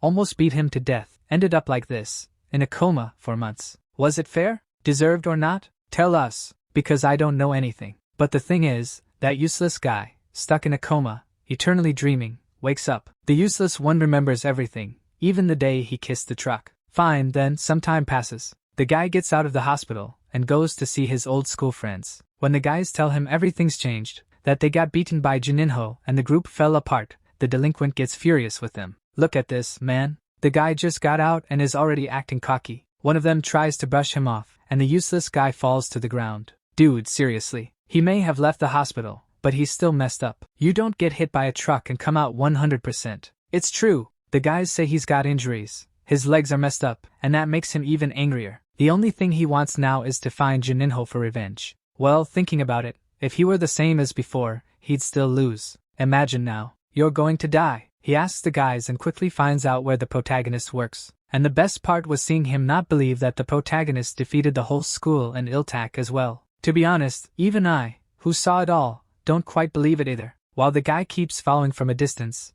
the protagonist comes across some guys doing bad things. But their real mistake was trying to mess with Hangil. They even tried to hit him. Don't get ahead of yourself like that. That's how you lose your teeth. The protagonist takes on a few of them too. Kicks, punches, back and forth. The delinquent watching can't believe what he's seeing. When the guys getting beaten stop to think for a moment, they realize this is Cho Hangil, a monster. They start running away, which is exactly what they should do. Nobody is going to face this guy. Neon doesn't even think it's strange that the protagonist and his crew are always fighting everywhere. They help an old man. The man says those delinquents were after him, and someone must have set this up against him. Then, Hangil immediately thinks, this way of acting, they must be coming back. At that moment, I think, it must be Negan's crew, the burned guy. Alright, now Lee Doyen, who saw the protagonist in action, admits, Juninho got really strong. He might have actually beaten Ha-Iltak. When reality hits him, he realizes he's shaking with fear of the protagonist. To make things even better, two random guys show up to pick on him. Lee Doyen asks who these guys are. They say, without hesitation,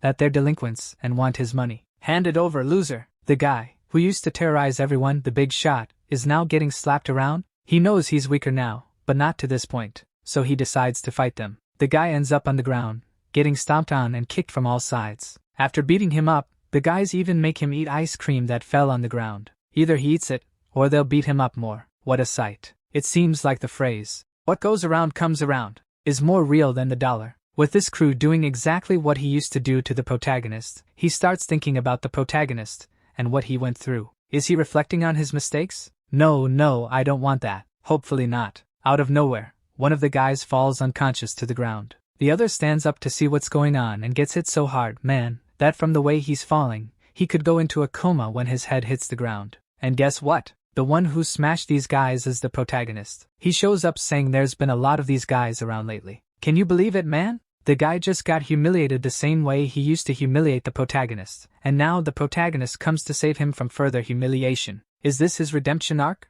Are you out of your mind? In the past, he was chubby, and people used to mock him for it. Fine. Then one day, he fought back, beat up the guys who bullied him, and overcame it all. Good, but from then on, the bullied guy became the bully, and today he's back to being bullied again. This is a big life lesson for us. If you're a chubby kid and people mock you, fight back and show them you're strong, man. Were you expecting an actual life lesson? No, there isn't one. The protagonist offers to help the guy. Afraid the protagonist will figure out who he is, he tries to leave without showing his face. The protagonist says he must be hurt, since he's limping, and offers to help him. The guy doesn't respond and keeps walking straight ahead. Then, it starts raining out of nowhere. It's like a sign. If it starts raining, it means there's going to be drama. It reminded me right away of the day the protagonist was kicked out of his house. He stepped onto the street, and it started raining out of nowhere. Then he cried and everything. There always has to be rain for drama. So Lee Doyen, the failure, limps off in the rain. I was expecting the scene of him,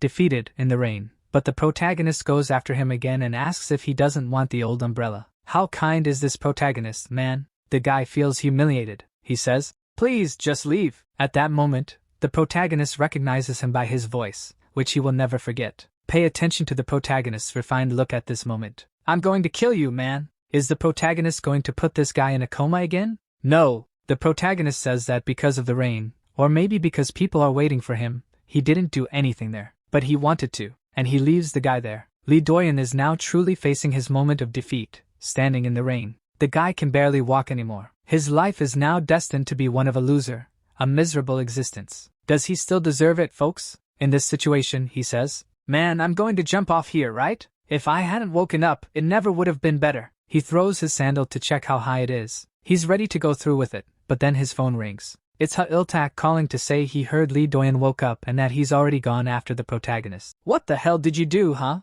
The guy throws it in his face, and Ha-Il-tak says he looks like a wreck and that, the way Juninho is now, Doyan wouldn't stand a chance, not even in 1,000 years. Ha-Il-tak also mentions that after leaving school, he joined a real gang called Haegwang. "Ah, kid, I knew it! That's the gang with Negan, the barbecue guy." Ha-Il-tak explains that these guys he joined are hardcore and that instead of being a loser forever because of the protagonist, he could pay for his revenge. Without a purpose in life and to avoid dying, Lee Doyan decides that killing the protagonist, the one responsible for his condition, is his new goal. And now, the cycle is complete. To avoid dying, the protagonist had to fight back against the thugs. And now, to avoid dying, the idiot will live for revenge against the guy who got revenge on him. Who's wrong?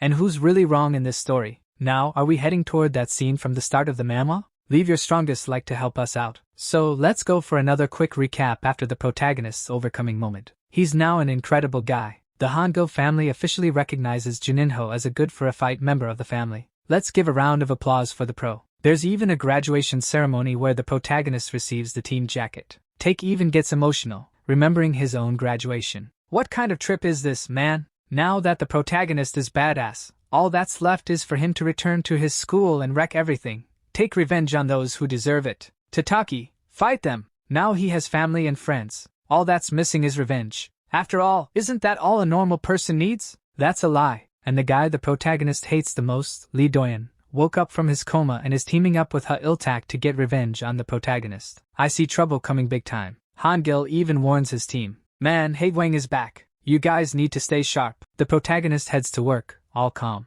When he gets there, he sees the old man with an injured arm, looking sad. Juninho immediately thinks it's the guys who came back, but his father-in-law says he just fell on the way home and was too embarrassed to show anyone. But still, I don't know, it seems suspicious to me. So, since it's nothing, the protagonist goes into change for the workday. What the heck is this here, man? I don't know. Oh, are you saying the guy can't even put on an apron by himself? Look at the horns coming, Juninho. Open your eyes. The new guy quickly greets the protagonist. He's the new assistant now that the boss is more injured, and the protagonist has to train him for the job. So, the protagonist starts training the guy. Juninho even teases him when he does well in front of the new recruit. "Just don't lose the girl, alright, kid?" During the shift, the newbie asks for a break to smoke and invites the protagonist too. "Don't smoke, my friend." The protagonist only goes to look cool. He even holds the cigarette but doesn't light it. The guy starts talking about how cool and laid back the protagonist is and that he needs to get better at the job because he needs money fast. "Look, man, this kid's messing with drugs, isn't he?" The guy says he needs money to move out of his house.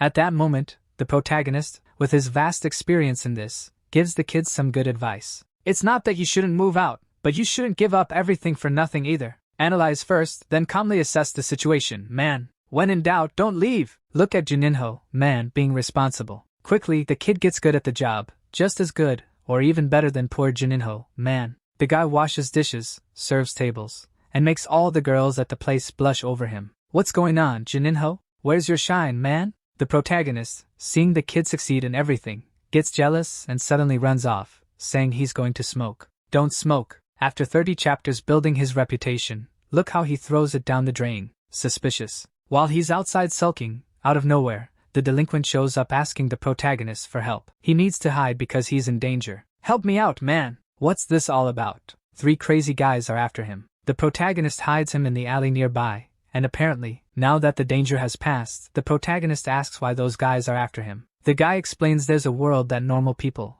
like the protagonist, don't know about. He tells Juninho that if he tells people he knows him, no one will mess with him because he's part of a very famous organization. The protagonist immediately gets nervous. Could this guy be from Haegwang? But the guy says he's from the Hangul family. What? That made no sense. The guy starts bragging about being part of the family, telling the protagonist how strong they are. Look at the protagonist's face listening to all this. So the protagonist asks, "Then who's after you?" The guy says it's Haegwang. Then, like some summoning jutsu, the guys appear behind him out of nowhere and immediately get to work, beating the crap out of him in front of the protagonist. If I were Juninho, I'd let them finish and just walk away. What a nerve on this guy. But then one of them asks Juninho if he knows the guy who's getting beaten up. Juninho replies by asking if the guy knows his fist, before smashing it right into his face. Pleasure to meet you. While the bold guy watches the protagonist in awe, the delinquent recognizes him from the factory incident. They say, "Relax, man, the family isn't that strong anyway. Really, it's just Hangil who's the beast." "Oh yeah?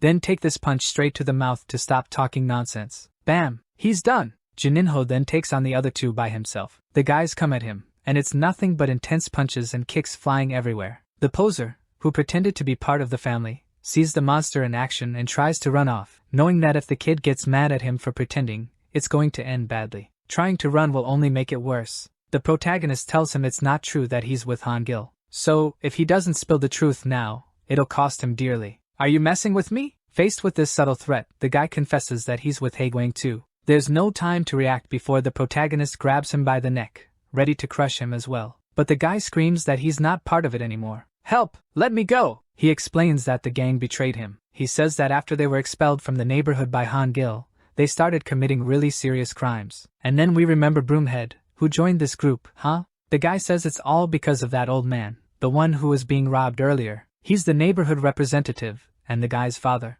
The delinquent shares that he didn't want to study and fought with his father constantly. Because of this, he ran away from home and joined a gang to seem cool. But when he saw what the gang really did, he changed his mind. And on that very day, they got an order to rob his father. The gang was planning to use the delinquent as bait to lure his father in. Honestly, serves him right. He deserves to suffer. Meanwhile, we see the protagonist teaching the new helper at the pizzeria where he works. He also encountered a delinquent who claimed to have run away from home, saying he used to be part of Haegwang but is now on the run from them too. Juninho has the two guys sit down to talk about running away from home. The guy in the cap says it's a trap. "You'll get into trouble. It's not cool unless you join Haegwang. Then it's fine." Hearing this, the protagonist snaps. "You idiot! The gang is after you, trying to kill you, and you're saying something like that, you moron." In this situation, Bullhead tells us his story, and it's the usual. Mom died, family was sad, dad remarried, family got happy again, stepmom had a new son, someone else's kid,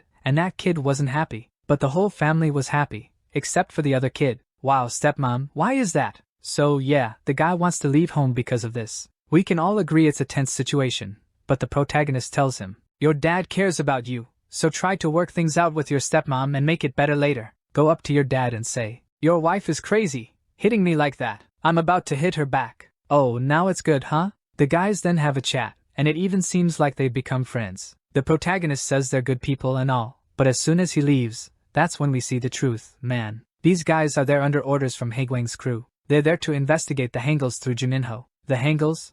The Hongo family, get it? No? Back at home, the protagonist tells his group about the guy in the cap who ran away from home, saying he wants to help him and all that. Man, just like the two traders said over the phone, Juninho is too naive, dude. Dayob even asks if he thinks they're superheroes fighting crime. Gaeong says the street crews are really dangerous. She herself almost ended up in a brothel and only escaped by luck. It's not that simple. Then, the guy who understands the streets best, Hangil, speaks. He says the protagonist can't trust anyone besides them, and no one else. Nobody, man. After this innocent chat from Juninho, you know it's true. But the next day, there he is, involved with the two guys. We already know they're traitors, but to this poor guy, he thinks he's helping them. Innocent. Man, I'm losing my mind reading this. They're supposedly there because this old man ordered them to go after the father of the guy in the cap. They're there to pressure the man into withdrawing the complaint against the boy's dad. Then, the old man enters the bar, and minors aren't allowed inside. The minors get in with fake IDs from Catboy, but nothing happens. Later, the old man goes to the infamous pleasure house. Minors aren't allowed there either.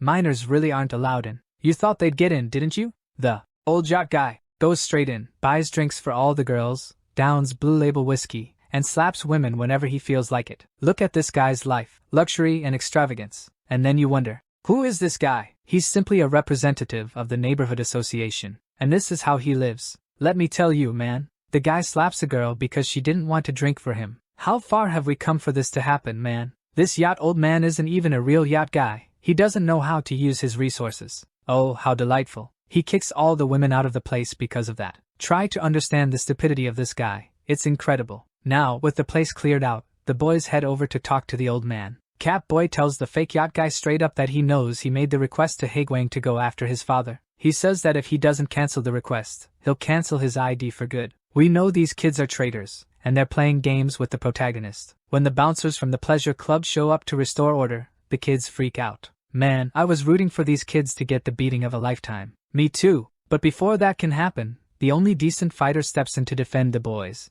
saying he'll handle it. The protagonist decides to fight the bouncers. Why, man? You're the ones in the wrong here. Get out of this place and leave. True. One of the bar employees, seeing the boss furious, starts to remember. He's only worked there for a month, but even in that short time, he knows they force the girls to work there to pay off their parents' debts and other stuff. He also hates minors. Every time some sneaky kids show up, he beats them down with pleasure. And today, one of those minors fought back and punched him right in the mouth. So now, it's a full-blown fight. Juninho starts throwing punches at the guys but also gets hit. When the boss himself steps in, he gets caught too. These guys are bar bouncers. They're supposed to know how to fight. The boss hates minors and was clearly intending to do some serious damage. No, wait a second. Was he really about to do that? Man, this situation spirals out of control so fast. Before things go south, one of the younger guys throws a bottle at the man's hand, punches him in the forehead, and says he'll help. When we see him from the front, the guy is scared, but man, what he just did,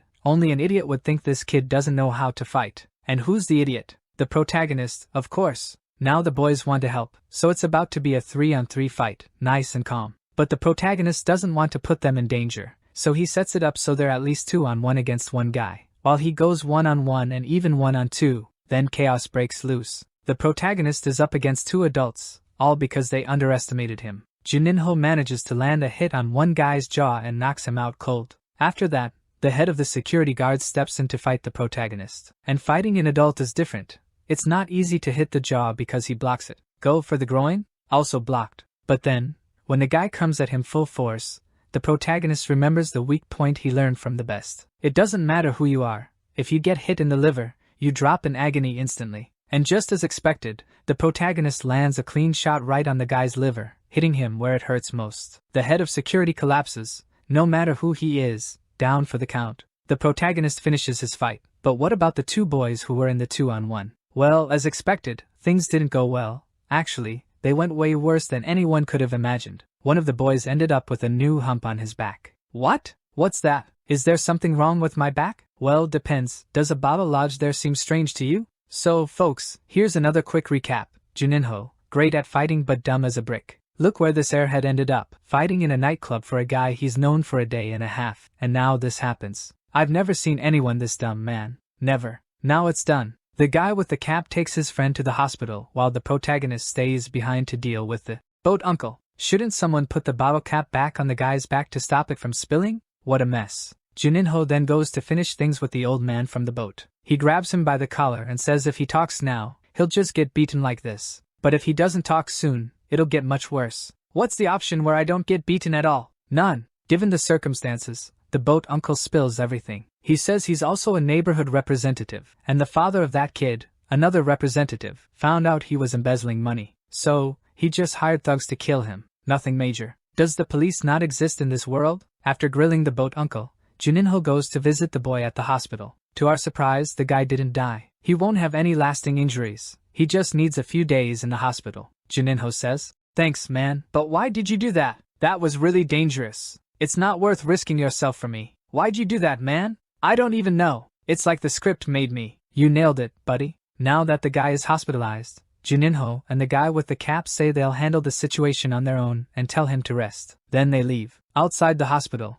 Juninho tells the guy with the cap that he interrogated the man, who confessed everything. The old man said he was embezzling money. The boy's father found out, and so he paid people to take down the father. Juninho also mentions he got evidence of the embezzlement from the old man's phone as a precaution. Now he's going to force the guy to cancel the hit on his father, but they'll have to go in person to make sure it's done right. Man, I can't believe how naive Juninho is. He's getting himself involved in such dangerous business for a guy he's known for a day and a half. Though now it's almost 2 days. Still, while Juninho is talking to the guy in the cap, Hangul is off in the distance, watching Juninho's suspicious activity, wondering, what's this idiot up to now? Man, look at Juninho's luck. If Hangul hadn't caught on to this shady activity, the protagonist would definitely die by the end of this arc, guaranteed. It's true. To give us an idea of the danger, one of Haegwang's men, who the delinquent here calls an officer, goes to the club to check on what Juninho and his group did. The guy in the suit, speaking on the phone, says everyone is fine, just knocked out.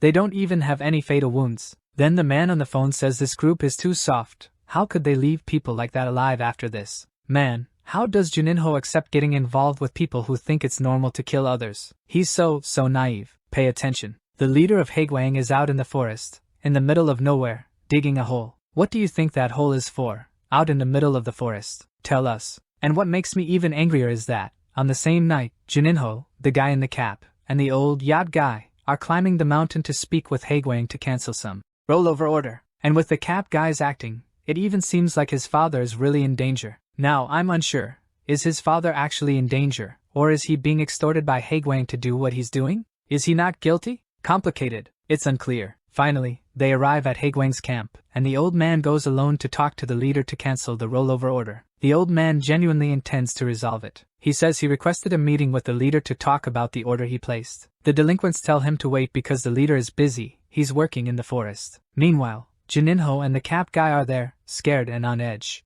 Take a good look. Juninho, for a moment, counts the people at the camp and says that if necessary, he could fight them all. But when Haegwang's leader arrives, just looking at the guy makes him immediately change his mind. Juninho says he looks like a giant, hostile monster, and that he was out there digging a hole in the woods. What do you think this guy represents? He looks like a demon. I'll tell you what he represents. While the old yacht guy meets with him and asks to cancel the order, the leader replies, "First, there's no canceling any extortion orders. Third, everyone who knows about your embezzlement will be eliminated, and you'll give me half of your stolen money every month. And fourth, oh sir, after the first comes the second. Oh, I forgot. I'm a gangster. I can't count properly. The second is that your little group hiding out here is completely screwed. We know you're here." It turns out the lunatic went out to the woods to help someone, but it was all a setup. The group ambushed him there and now has him cornered in the middle of the forest. What could happen? Among the possibilities, getting beaten up is the mildest. They immediately try to hit him with a metal bat. He shields the cap guy but takes a hit himself. Now, can someone explain this?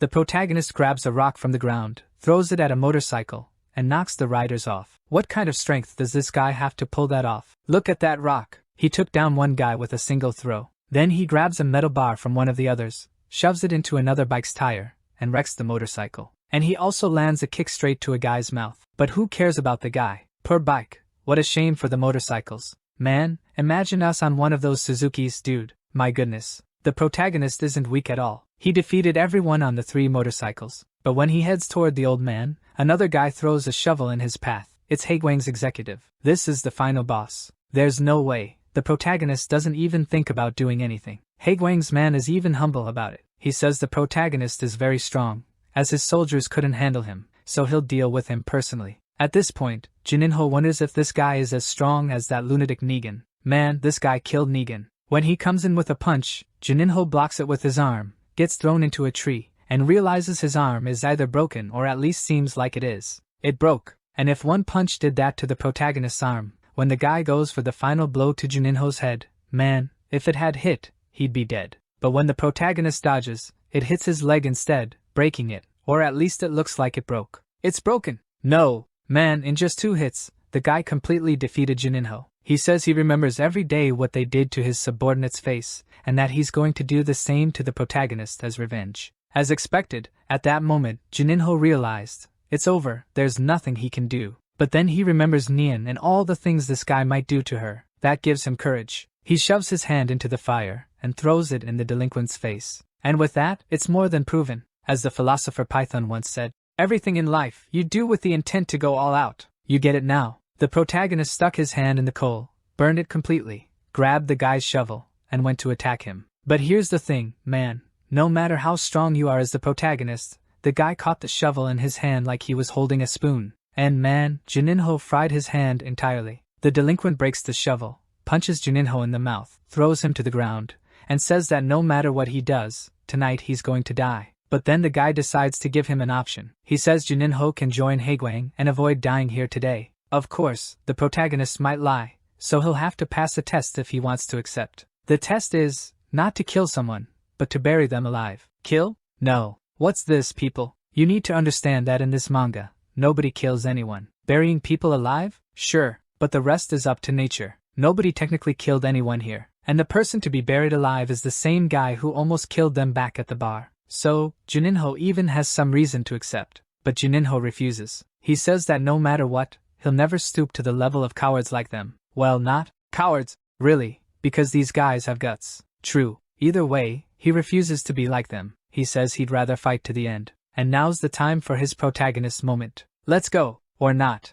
Nope, this wasn't the moment, and it doesn't seem like it ever will be. Help, man. They were literally burying the protagonist alive. Like, seriously. Alright, I can't take it anymore. Get him out of there. And he's gone. At that moment, Juninho starts reflecting on his life and how much he misses the family he built. He just wanted more time with them, but it's all going to end now. Nope, not at all. Back at the start, when Hangil saw the protagonist walking with the guy in the cap, you just knew he'd show up. And this is the perfect situation for him to appear, right at the protagonist's last chance. So, just as the guy falls into the grave, suddenly you see those boots. And suddenly, there's Hangil, asking, "Hey Juninho, did you miss me?" I don't know about Juninho, but I missed this guy, man. He's incredible. And notice the subtlety. Just like Juninho tried to hit the guy with a shovel and he caught it like it was nothing, when more guys show up and try to hit Hangil with an iron bar, he catches it like it's nothing too. He even mocks the guy, asking if he knows what a shoe tastes like, before kicking him in the face. Man, Hangil is the best. Look at the face of this demon when he goes at the guys. It's kicks to the mouth, punches to the mouth. The last guy, when he realizes who Hangil is, takes a kick so hard he probably lost his jaw. Hangil wrecked everyone without even breaking a sweat. I feel powerful. Juninho, it was so close. Your story was almost over. When Hangil saves Juninho, the guy in the cap sees him and reacts like a fangirl. Oh my god, it's Hangil! And when Juninho asks him how he found him, Juninho proves once again how clueless he is. We, being smarter, already know, right? Hangil explains that he saw Juninho that day, walking with the suspicious guy. Then he followed him, saw him heading into the forest, ran into a Haegwang henchman, and realized it was trouble. He knew that if he didn't show up, Juninho would have been done for. Juninho then asks Hangil if he saw the Haegwang executive, the old man with the yacht. He says he didn't see anyone else besides the henchman. Juninho grabs the guy by the neck with authority and asks, "Where are the others?" Obviously, the guy left by car and took our client with them. So that's it. Everything was calm, but when the guy mentions the name of the executive Bay Gang hack, Hangil gets nervous. If Hangil got nervous, it's because the situation is truly serious. Hangil not only becomes alert but also points at the guy and says he'll tell his boss that Juninho was indeed buried alive and the story ends here. And yes, the guy says he can't lie to his boss, because if his boss finds out, he'll definitely die. Hangil then says, "Oh, you're scared of your boss? Wait a second." He throws the guy into the hole and says, "Man, you don't know what real danger is here. If you don't do this and risk dying later, you'll die now, buried alive. What's your choice?" Look, the kid with the cap watching how Hangil operates. Seriously, who doesn't idolize a guy like this? Amazing. We saw that the kid was buried alive, but by sheer luck or plot armor, he was saved by Hangil at the last moment. So guys, we realized it was pure luck that Hangil noticed Juninho's strange movements, and went after him to save him, but there will come a time when that won't happen. He'll be eliminated for good. That's why Hangil decides to pass on some strategies to him once and for all. He calls him aside to lay down the truth. "Leonidas, you need to stop getting into these messes, man. I can't keep going, bro. I just got engaged." He says he's done dealing with these people, and that's final. It's their problem, and they can handle it on their own. Juninho says he wants to help the guy because, in the past, he also had problems, and if it weren't for Hangil helping him, who knows where he'd be now. And yeah, we have to agree, he's not wrong. But then Hangil says, "You're not him, are you? So it doesn't matter. He'll handle it, and we'll mind our business." But we already know the protagonist has a soft heart. He says he'll help anyway. So Hangil simply says, "Then handle it yourself because I'm not getting involved in this anymore." Think about it. The protagonist wants to get involved with people who literally kill others. Hangil, his strongest ally, says, "Guys, don't mess with these people. If Juninho wants to move forward, he needs to understand the chances of him dying are 101%. And what's worse, he'll involve his family in this." So Juninho starts thinking about the well-being of his family. And then we see this useless guy, who I still don't know if he's a traitor or not. I thought he was, but it seems like he isn't, though sometimes it feels like he is. Speaking of who's the traitor or not,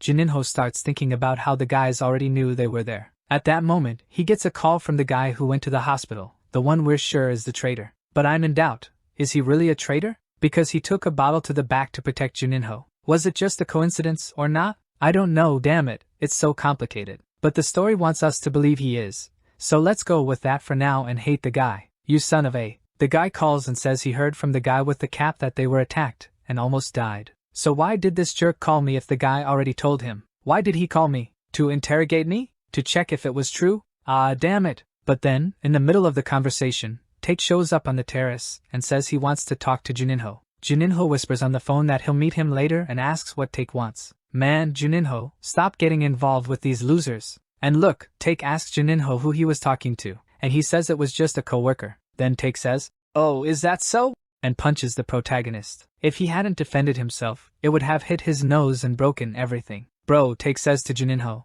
"You miserable fool, Hangil already told you not to get involved, and here you are insisting on messing with Haegwang? Do you still want to fight one of their officers? Look, I'm not even going to tell you not to do it. If you want to mess with those guys, you'll have to go through me first." Unbelievable, he says. No, I'm just saying, you'll have to beat everyone here together if you want even the slightest chance of defeating one of those Haegwang guys. That's tough. So now, let's have a little chat with Juninho to knock some sense into him. Now, how did everyone find out about his plan to go fight Haegwang? Simple. Hangil told Take last night that the protagonist had gone crazy and was planning to fight those guys. And here's their reaction. They weren't mad about Juninho's intention. They just know it's not good for the family. But honestly, it's just so typical of him, right? He's such a good person who wants to help everyone, but he's incredibly naive. But come on, if it weren't for this, what would the story's drama be about? The protagonist has to get into trouble so we can watch him grow through adversity. That's the truth. And that's why they don't outright forbid him. They say, if he manages to get through the four of them, then sure, he can go fight Haegwang's officers. And if he does, they'll help him, of course. But seriously, what are his chances of winning against these monsters? Even Juninho admits, "Man, there's no way I can defeat you guys." They respond, "Exactly. We'd lose to that guy on our own. If you can't beat us, what do you think you'll do against that monster?" Fair point, he says. But even in this situation, Juninho didn't show any sign of giving up. So Gang decides she'll go first to test if he's up to it, and she goes straight for the kid. Whoa, what are you doing? She punches Juninho in the face right away and asks if he's just going to stand there taking it. While taking the hits, the kid says, "I will. I can't hit her, but I'll use some jiu-jitsu moves like she did on me to take her down." So he grabs her legs and tries to take her down, but he can't. Maybe because she's stronger? And well, things get interesting. Then she picks Juninho up, throws him, and pulls off a German suplex. The kid didn't stand a chance against her. Let's admit he was actually fighting seriously, but she obliterated him. Juninho couldn't do it, and to be honest, I'd want to fight her too. Wait. No, scratch that. Forget I said anything. I have issues. Anyway, the protagonist's mission is to at least beat all of them, and he couldn't beat any of them. When it comes to Sungbin, the protagonist fights him but can't even land a punch, getting obliterated as well. And each time someone beats him, they tell him to give up on these ideas. After a few minutes to recover, he goes up against the last guy, Take, who has a broken arm. You'd think he'd be the easiest, with a broken arm. But nope, not even close. The moment he sees this monster of a guy, I would have given up right there. And yet, he still has the guts to go at Take, throwing punches left and right, but none of them land effectively. Then Take hits him in the jaw so hard it's like the guy almost meets his end right there. Bro, every punch the protagonist takes would have killed me already. But he doesn't die. Dude's immortal. After that, the protagonist still goes to fight Dayob, who I didn't even notice was there. He tries to fight him, but in 3 seconds it's over. The protagonist gets defeated easily by Dayob as well. At that moment, after being beaten by all of them individually, he comes clean. Bro, listen, you remember all the messes we've gotten into, right? We always ended up involved together, no matter what. Now, knowing that this enemy is deadly, that the guy is insanely strong, are you really going to go there alone? You know you won't make it out alive, and you want to drag us down with you to die too? After so much back and forth, Juninho finally realizes the truth. He can't do it. He says that, for now, he won't go up against Haegwang's delinquents. But he knows that just by taking a stand, he's already changed lives for the better. So he says he won't give up. He'll keep this as his goal, and after he gets his revenge and becomes stronger, then he'll go after Haegwang. The guy has turned into an Avenger. Dayob says it's not for him to give up completely, but Take steps in and says, "Actually, it's not about giving up completely. It's about not going there now, and alone. We're going to fight these guys, but first, we need to make sure we won't die against them. So you need to get stronger, man. And when that happens, all of us will go there and fight together, kid." Man, the real lesson is that it's not wrong for Juninho to help people, but he doesn't need to die in the process. Make sure you can help others. Get stronger first, you fool. It's true. We saw that the family decided to test Juninho. They beat him up to see if he was weak, and from that, they concluded that the kid isn't weak but also not strong enough to face real gangsters. But instead of kicking him out because he's weak, they decided to train him to get stronger. Fair enough. Juninho agrees to be trained for a much longer time. All good. But what we didn't expect, and neither did the protagonist, is that Take tells him one of his new friends is a spy. But now what? Which one of the two? They said one of them is, but they don't know which. It's pretty clear to us though, because the next scene is at Haegwang's headquarters, and the guy who leads them, or who I thought was the leader, says the name of the redhead, Sungwon, or something. Can someone explain how to pronounce that name?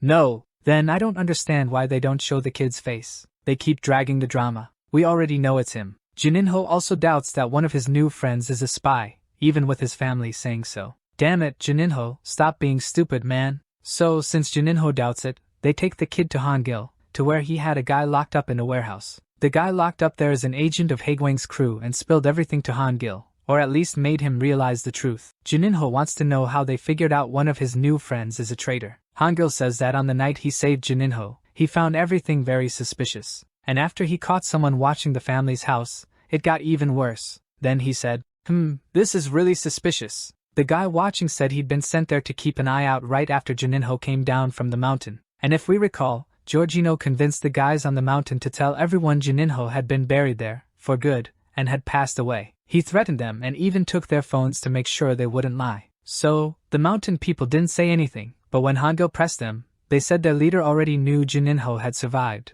thanks to someone he placed near Juninho. That's when Juninho finally wakes up. His soft heart can't suspect anyone, but notice that the only way they could have found out is if one of these two, the only people who knew the truth, is a traitor. And I still think, I won't rule out the possibility that both of them are traitors. Both have been through several situations with Juninho, and I suspect both of them because they always act mysteriously. Even Hangil says again to Juninho, on the streets there's no one you can trust. This applies to everything because the streets are full of beggars. And we all know what beggars do, right? So, don't trust anyone, brother. Don't trust anyone. And in the middle of the spy revelation drama, the protagonist's phone rings. It's a message from those guys. He doesn't reply to the messages, but the phone rings right after. It's the delinquents calling Juninho. And now what? Answer or not? Juninho doesn't know what to do in this situation because one of the two delinquents is a spy. He doesn't know who it is, and he doesn't know what to do. You don't know, and neither do I. But then he decides to ignore the guys and do what his family said.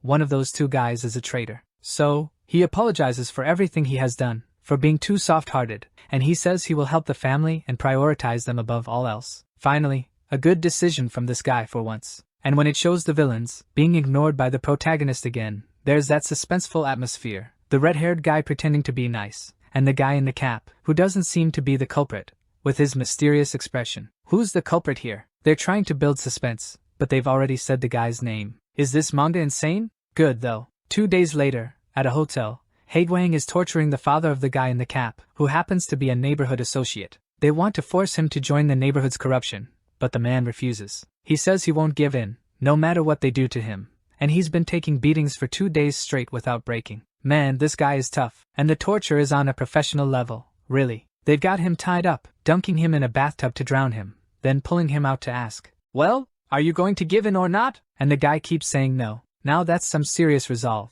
The leader of Haegwang, the real bad guy, says to him, man, if you don't give in, I'll kill you. And the guy still says no, that he won't do anything corrupt, standing his ground. So the leader tells him, I know your son. If you don't give in, I'll kill your boy. Then the scene shifts. The guy leaves the room, and it doesn't show whether the father agreed or how he reacted, but apparently, he's still sticking to his principles. Man, now that's integrity. Now let's get to the big picture. Haegwang is trying to eliminate the Hangil family because they're blocking their expansion in the neighborhood. They already have a crew ready to go kill them, but they haven't acted yet because the leader here has a plan to take them down from within. But their infiltration plan didn't work out, so now they're saying they'll put their direct attack into action. Oh yeah, we remember that Hangil already knew these guys were keeping an eye on him. He even said they were planning to attack him. Another thing, Hangil said he couldn't get involved in the fight directly because if he does, the real scary leader of their group will step in. So that's why the family, without Hangil, will have to face the gang first. Hangil himself says that their leader isn't this redhead, but someone even scarier. It's always like that, isn't it? You think that guy is the final boss, but then there's always another boss above the boss. Alright, so then two little shoes show up. Got it? In front of the hotel, all of a sudden. Bam bam! Haegwang's base, our enemies, is a 3-story building. Juninho's crew found this out through the guy they captured, and since sitting around waiting doesn't solve anything, they decided to take the fight straight to the bad guys. That's right, ignoring problems never solves them. So they stormed the building, smashing everything in their path. The first guys they encounter take a beating. On the first floor, they knock everyone down and grab a guy to interrogate again. Where's the boss? I don't know where he is. Where's the boss? Where's the boss? Put him in the bag. Under torture, the guy admits that the building has 3 floors and that the main room, where the delinquents hang out, is in room 301. Then they decide on the fastest route to get there. After extracting the information, it's back to beating people up. You've got to show no mercy. There are no innocents here, right? If you're in a criminal building, you're a criminal. No exceptions. I don't know, not even the janitor here deserves forgiveness. He's probably a criminal too. So, a kick to the mouth, a punch to the jaw, and the gang keeps mowing everyone down. The extras, watching these monsters in action, realize it's hopeless. I have to agree with them, one of them says. Then they gather in front of our protagonist's crew. The least extra of the extras steps forward to speak the truth to them. He says, "Look, please, can you just go ahead? We're just minions. It's pointless for us to get beaten up here for nothing. Just go, and we'll pretend we didn't see anything." Seems smart enough, but, as always, criminals are liars and cheats. It's all just talk, and you know what a liar deserves? Take it to the mouth. Dayob punches the liar right in the mouth and sets things straight for everyone. Since they're not aware, they're not here today just to beat up their leader. The mission is to beat up everyone and dismantle this gang of scumbags. The goal is to destroy the entire gang. And then, you already know, right? The beatdown starts again, and the first floor is completely decimated. The guys are all down, and damn, nobody died. But well, dying from a punch? Although there are punches out there that can kill, right? But never mind. So, our crew moves on, heading to the second floor. Everything is going smoothly. All they have to do now is climb the stairs and reach the boss's office. But it's never that easy. The stairs are blocked, so they'll have to take another route to go up. And along the new path, more punching bags start popping up everywhere. And here we go again. Take it, take it, take it. As expected, these guys are nothing. They're just fodder. So much so that Juninho starts reflecting on how much stronger he's gotten. Completely different from the last time he fought Haegwang. Did he forget the last time he got beaten up? It was the day he was buried alive. Could the kid have memory loss from getting beaten up so much? And since the guys are only getting wrecked, they retreat once again. What's the punching bag's plan now? There's got to be one, right? They can't just be messing around. It's true. Cut to the crime room. The guys say they have a plan. The guy in the suit asks Kabalinho how he plans to stop them. He already called the gang's officers, but it'll take time for them to get here. Oh, the Megazords are on their way. They're just making the cannon fodder buy time. But Kabalinho says no, that's not exactly it. They are buying time, but there are 2 candidates for gang officers already in the building. So, the guy says they might not even need reinforcements. Then it cuts back to our crew fighting, and suddenly, someone pulls out a knife. Dayob defends himself but gets cut. Dayob let his guard down, and suddenly takes one to the ribs, and the guys fall. And that's when the supposed officer candidates from Haegwang show up. One is a dark emo who likes to play with knives, and the other is, I don't know, a muscular guy with brass knuckles and military gear. So, alright, Juninho, just by looking at them, already knows these guys are different. These ones are dangerous. The fight begins. The guy with the knife throws attacks that are impossible to defend, and the one with the brass knuckles was about to land a hit on Dayob's forehead. He didn't even see it coming. But at that moment, guess who shows up? Juninho arrives, kicks the guy in the mouth, and this time, he's the one defending the stronger guys. And in that instant, a flashback runs through Dayob's mind. Wrong. Just kidding, through Juninho's mind. Juninho remembers that he was always the one being defended. The others were the strongest, but this time, it's him who's going to take care of the crew. Or at least, take care of his own back. He'll fight as an equal, alongside the family, because now the kid has grown up and is on their level too. Look at that, man. And if you doubt it, if anyone doubts it, just watch. The guys attack the protagonist, and he takes it. He blocks the brass knuckles, which feel more like a gunshot, tearing through his arm. It must have hurt like hell. But just as he trained for, when he gets the chance, he grabs the guy and counters, knocking down the delinquent. The first one is defeated. Now, Juninho is a beast. He's crazy strong. And let's go for a quick summary. Juninho is the one who has grown the most in terms of smashing delinquents. But that doesn't mean the other members of the Hongo family haven't gotten stronger since their defeat against Negan. You know, the guy who lost his eyebrows. Help. At Haegwang's building, Juninho managed to hold his own in the fight and take down one of the candidates for executive roles. Meanwhile, the other 2 strongest members, Take and Dayob, managed, but barely, to deal with the guy wielding the knife. So, they nerfed the 2 boys and buffed Juninho's skills, huh? Our guys are at a disadvantage, even though it's 5 of them against 2 executives and their gang.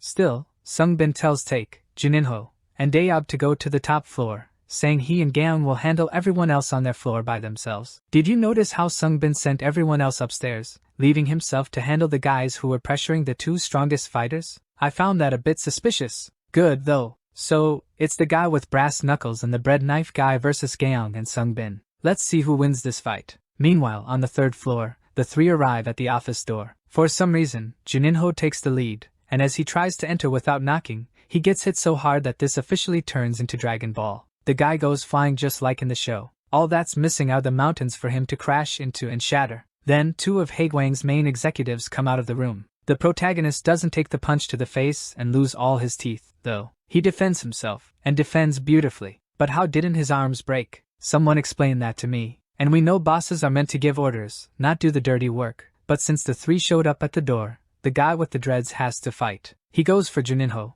but Dayob steps in and tries to strike him. He says they're both going to fight, not just the protagonist. But mid-strike, the guy breaks free and tries to attack Juninho again. Juninho dodges, Dayob grabs him, and the guy takes his first punch to the jaw. Can they pull this off? Meanwhile, Take goes after the guy in glasses. I thought he was just a negotiator, but when the guy starts blocking Take's punches with ease. Okay, maybe not with ease, it probably hurt a little. But then the guy in glasses says he thought Take and his crew were weaker, especially since they lost to Negan, who is nobody in their gang. Fair point, but Take says they've been training hard every day since then. Naturally, he's gotten stronger and goes after the guy in glasses again. But then the guy takes off his shirt, and now I'm shocked. Man, this guy looks skinny when dressed, but shirtless, he's a wall of muscle. And the tattoos hidden under his suit? If someone has tattoos like that, at the very least, they're a hardcore mafia member. Take throws a punch, but the guy blocks it and lands. What? Is that a punch or some kind of finger strike? What even is that? I don't know.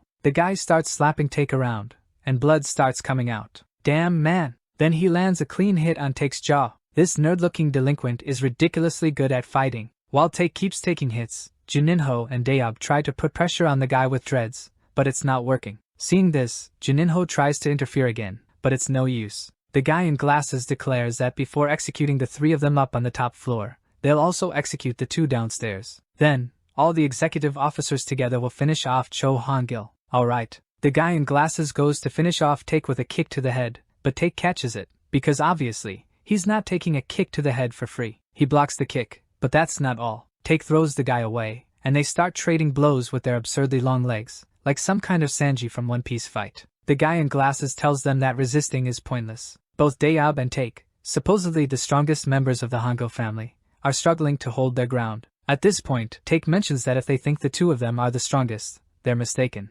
Downstairs, those two are fighting as well, and the scene shifts to Gaon fighting the knife guy. She almost manages to retaliate, but she can't because the knife guy is too strong. He tries to finish her off, but at that moment, he takes a punch straight to the chin, right in the mouth, probably breaking it. And that's when the boy steps in. Sungbin moves to the center of the hallway, jumps, and starts wrecking everyone in his path. Then, the scene cuts back to the top floor corridor. Take is still talking, pointing out the quiet one, the guy who doesn't really like fighting. When the guy steps in to fight, he's the real deal, the strongest in the gang after Hangil, Sun Bingola. And when he takes off his jacket and throws it over Gaon, man, oh man, look at how much the guy bulked up. Out of nowhere, he takes off the jacket and gains 300 kilograms of muscle, just like the guy in the suit. He was skinny, took off his jacket, and inflated. Sungbin, skinny and calm, takes off his coat, and boom, 300 kilograms of pure muscle. Damn, he steps in to take on the two guys who were putting pressure on the other five from Hangil's family. Then the Megazord tells everyone to go upstairs, saying he'll face them alone. Well, not entirely alone. Gang stays behind for moral support, but it counts. The guy takes off his hoodie, inflates, and is armored for real. Man, he charges in, and in the exchange of blows with the two guys he starts swinging. But the Topaturo says his punches are fast but too light. Then he lands one on Sung Bingola that sends him flying. Yeah, brass knuckles make it easy, right? Give him some brass knuckles, and let's see if he doesn't hit hard too. The guy beats Sungbin down with brass knuckles so hard he slams into the door and gets thrown into the office. And folks, the tide has turned. The guy with the pompadour walks in, saying he's going to finish it here and now. At that moment, unbelievably, Sung Bingola says, "That's not how you punch. Punches must be fast and precise," and lands an uppercut to the guy's jaw. Man, oh man, the guy is wrecked. And Sung Bingola just says, "Next." Damn, the guy with the pompadour drops unconscious to the floor. Man, Sung Bingola was just letting them hit him for fun, to make it interesting. The guy with the blade throws his shirt to block Sung Bingola's vision and slashes without him seeing. This jerk cuts the shirt like paper. It's basically a Ginsu knife. Even so, in the exchange of blows, punch versus blade, Sung hits the emo in the chest and sends him flying. But check out the gift he leaves for the guy. Told him to keep it for himself. Look at the face of this son of a fruit, man. Then he goes all out for real. And watching him charge at Sung Bingola, one step away from him possibly dying, all I could think was, how is this kid so ripped? Muscular as hell, and also ripped up from the blades, huh? Cut to Juninho's fight now. The damn story cuts away from Sung Bingola's fight at the best moment. Juninho and Dayob are up against the executive with dreads. The two of them together, giving it their all, can't even put pressure on the guy, let alone beat him. Juninho is dumb, but not that dumb. He knows this, and he starts remembering the training he always did with Hangil. There was a technique he learned specifically for situations like this, against a guy this size, a gorilla. Juninho tells Dayob to trust him and says he has a plan. All he needs is for Dayob to immobilize the guy with dreads for a moment so he can use his secret technique. Simple. So Dayob charges in, tries to punch the guy, lands a hit, and starts exchanging blows with him. But if the plan was to hold him down, he can barely even distract him. Juninho steps in to take advantage, but the guy hits him straight in the chest and sends him flying. Dayob tries to immobilize the guy but can't even distract him, and now he's in the guy's grasp, ready to be finished off. Damn, it's getting tense. Juninho tries again to charge at him, and once more, gets a kick to the chest, sending him flying. Dayob takes a punch to the face, and starts getting beaten even more. Punch after punch, man, he's going to die. It's true. Juninho charges again, and again, another kick to the chest sends him flying. There's no way, man. This guy is the gang's chief executive. How is Juninho supposed to beat someone like that? I can't even imagine. Then the story shows Juninho looking at Dayob, barely conscious, beaten to a pulp, and all because he tried to immobilize the guy at Juninho's request. Juninho even starts feeling guilty. But then Dayob, barely conscious, grabs the guy's legs from the ground. Dayob, on the floor, says he managed it. Go, Juninho. Shine, since you said you were going to shine? And Juninho smiles, jumps toward the guy, and what was he going to do again? Grabbing the guy by his dreads and landing a knee strike to his face, the thug falls to the ground. And now Juninho sits on him. What? Wait a second, the plan was to sit on him? What? I don't get it. Explain this to us, Juninho, please. So, here's the thing. In this flashback, as you can see, I was training with Master Hangil. He taught me that I need to throw the guy to the ground. Then I sit on him, but not for the reason you're thinking. I put the guy in an arm lock, and no matter how strong you are, an arm lock is still an arm lock. If you let him roll around on your lap, you're kind of asking for it, aren't you? So Juninho applies the arm lock on the guy, and now, yes, an arm lock is an arm lock. Who can handle that? But the guy manages to grab with his other hand and starts breaking free from Juninho's grip. Then, another flashback, the final part of the lesson. If you're on top of the guy, you punch, kick, you go all out, because he can't attack you, but you can. So Juninho kicks the guy while trying to maintain the lock. Now he's got it. He grabs the guy's arm, gets ready, and, man, I heard the sound of the arm breaking. Did you hear it too? It broke, dude, and the one who felt the pain the most was the guy with the dreads. He screams, and Dayob, watching the scene, can only think, good thing his sacrifice wasn't in vain. The guy in glasses, seeing the fight and that scene, starts mocking Take, saying, yeah, it broke, right? So what if it broke? You don't know that guy. He's not just the strongest among the executives, he's a real monster. And then the scene cuts back to Juninho and the guy with the broken arm, who's now lifting Juninho into the air. What the hell? Wasn't his arm broken? And then the guy slams Juninho's back into the ground. Is his arm broken or not? It's like giving you hope and then snatching it away. Take, seeing Juninho suffering like that, tries to rush in to help but takes a punch right to the mouth. The guy tells him he's not in a position to worry about someone else's fight. And, let's be honest, that's the cold hard truth. The guy with the dreads picks Juninho up from the ground again, lifts him into the air, and this time throws him through the door. Where does he land? Right in the middle of the bathroom, where the father of the guy in the cap is being held captive. At that moment, Juninho thinks, damn, if the guy in the cap's father is really locked up here, then he was telling the truth. The kid isn't the traitor. So, since he's not the traitor, the only other option is, yes, it's the red-haired guy. Now do you realize? Yes, it's the damn red-haired guy. And now, what's going to happen? Juninho is trapped there with the guy. What can save the kid in this situation? Because this guy is determined to kill everyone there. Juninho, the Hangil family. Except for this one guy. He wants to extort him for money. Man, you're just all about the cash. Yep, our family came to this hotel to fight the gang that lives here. The goal was to wipe them out, but not kill them, just beat them up so they'd give up being a gang. Simple stuff. But once they got there, it turned into a brawl everywhere. These guys are a gang. They absolutely do the kind of work that sends people to the other side. And to get through it, our crews split up. The building has 3 floors. They swept through the first floor, and on the second floor, Sug Bingola and Gaung stayed behind to fight 2 of the guys and their crew. Meanwhile, on the 3rd floor, there are 2 bosses. So the split goes like this. Kim Taek is up against the muscular suit guy, while Juninho and Daeob face the guy with the dreads. It's all blood and guts. On the 2nd floor, we find out that Sug Bingola is the strongest in the family, apart from Hangul. He wiped out everyone, except the guy with the kunai, who's giving him trouble, but that's only because he's defending the injured girl. On the 3rd floor, Taek's arm is broken and slashed, and the guy in the suit is a Megazord. The fight is insane. He's got the same tattoos as Sug Bingola, so there's definitely something special about this guy. Now we know there are 3 simultaneous fights. Daeob and Juninho. First, the red-haired Vegeta got beaten up so badly he can't move anymore. Now all that's left is to stay on the ground rooting for Juninho. Juninho managed to break Dread's arm with a lucky move, but the luck ran out when,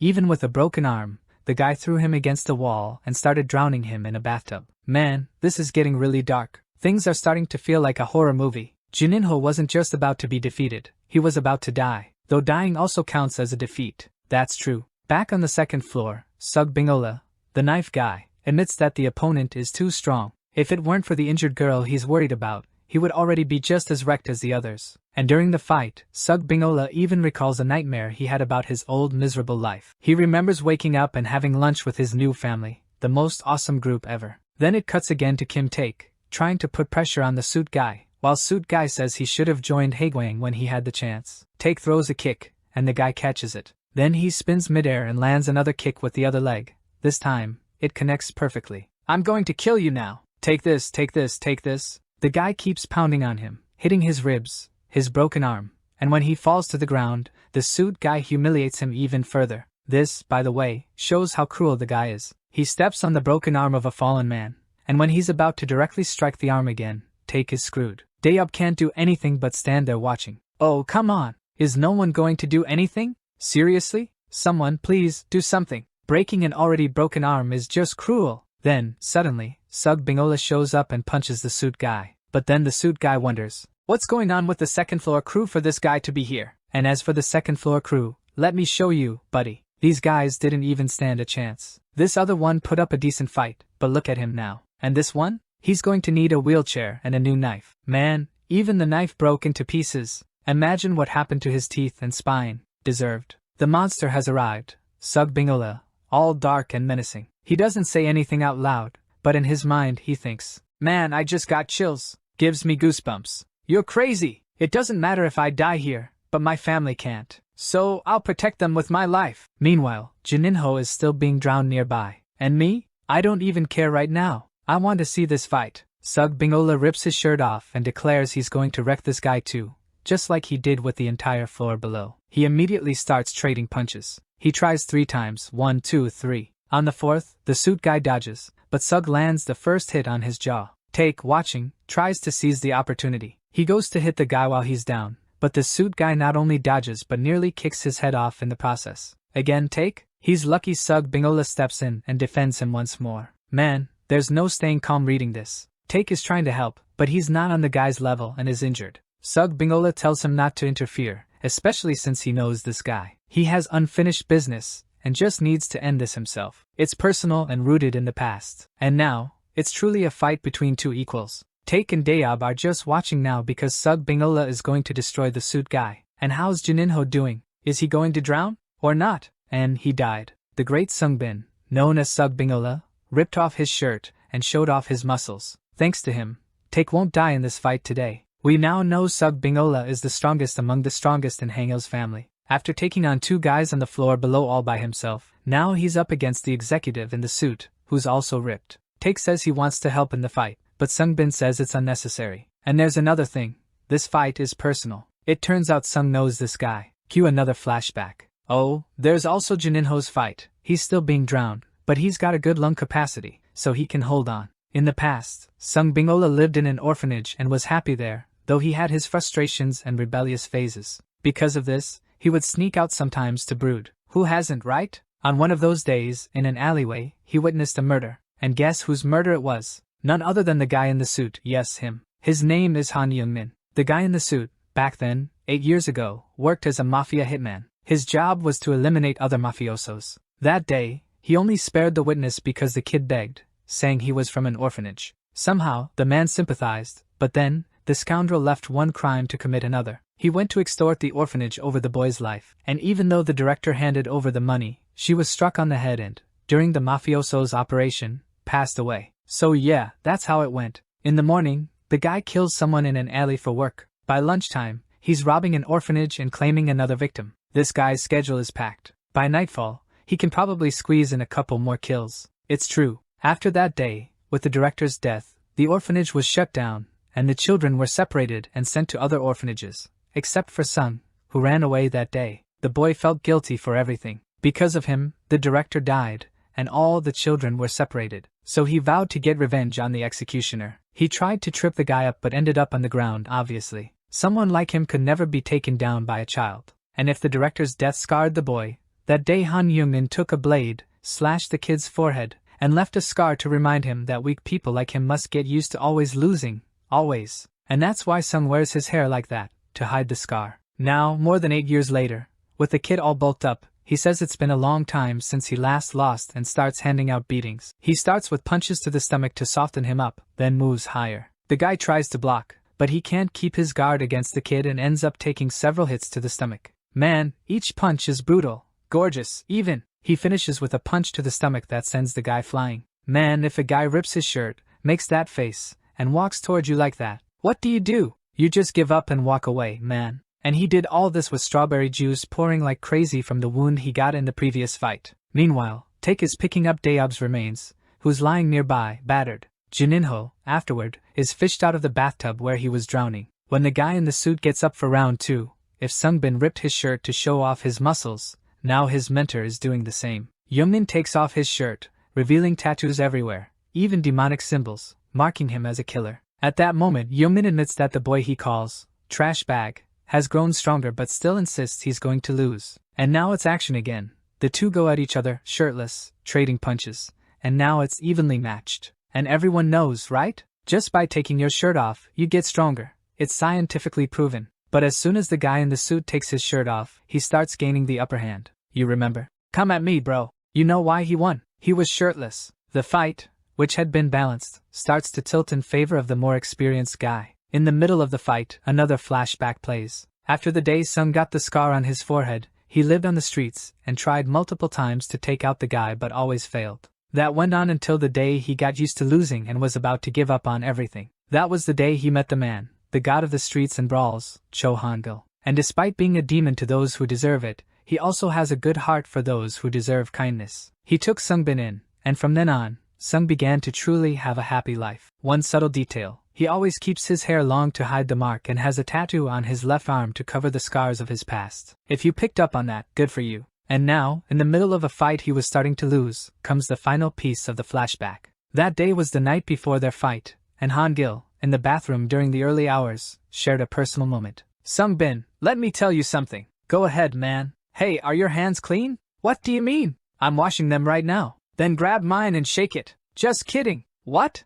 Anyway, man, you're not losing tomorrow. Protect our family. Our family. There's no punch in the world that can knock down a man protecting his family. During the fight, the suit guy feels the pressure, and then feels a punch straight to his jaw that sends him flying, courtesy of Sung Bingala's Megazord arm. You can clearly see the broken jaw and teeth knocked out in one piece, showcasing the mastery of that punch. The winner of the fight? The guy who doesn't need to get used to losing anymore, and has a family, Sung Bingala. Let me tell you, man, this fight and Sung's triumph were incredible. The only bad thing is that Juninho drowned. So yeah, kind of sad, right? Just kidding. Here's what happened. Juninho was struggling so long to free himself that it gave Take enough time to get beaten up by the muscular suit guy, and Sungbin had enough time to demolish the entire second floor and come upstairs to finish off the suit guy. Justice served. Alright, they managed to win, but in reality, all three of them are wrecked. None of them can keep fighting. They're all broken and battered. Juninho, however, got lucky when he locked the guy in a hole, punched his face, and even got help from the other captive. So, our drowning boy isn't going to die after all. But just as Juninho gets out of the tub, Dread grabs a crowbar and hits him on the ear. Then he hits him with full force, again, with the crowbar. Man, things got so brutal that a flashback starts rolling for Juninho. It's a memory of him talking to Hangil, blaming himself for putting everyone in danger with Haegwang. And it's true, I'm not lying. Juninho went after those guys, and because of that, everyone, including the guy with the cap, was put at risk. So, he promises never to help anyone outside the family again. But Hangil tells him it was stupid to do that. But so what? Life on the streets is free. You can do what you want and learn from your mistakes. Despite everything, the family always sticks together and supports each other. Man, this kid, I'm starting to sweat here, if you know what I mean. Dread keeps beating Juninho, and then turns to beat the captive for helping him. But this time, Juninho grabs the crowbar with his hand and lands a hit on Dread's broken arm, not just to hurt him but also to set him up for a punch straight to the jaw,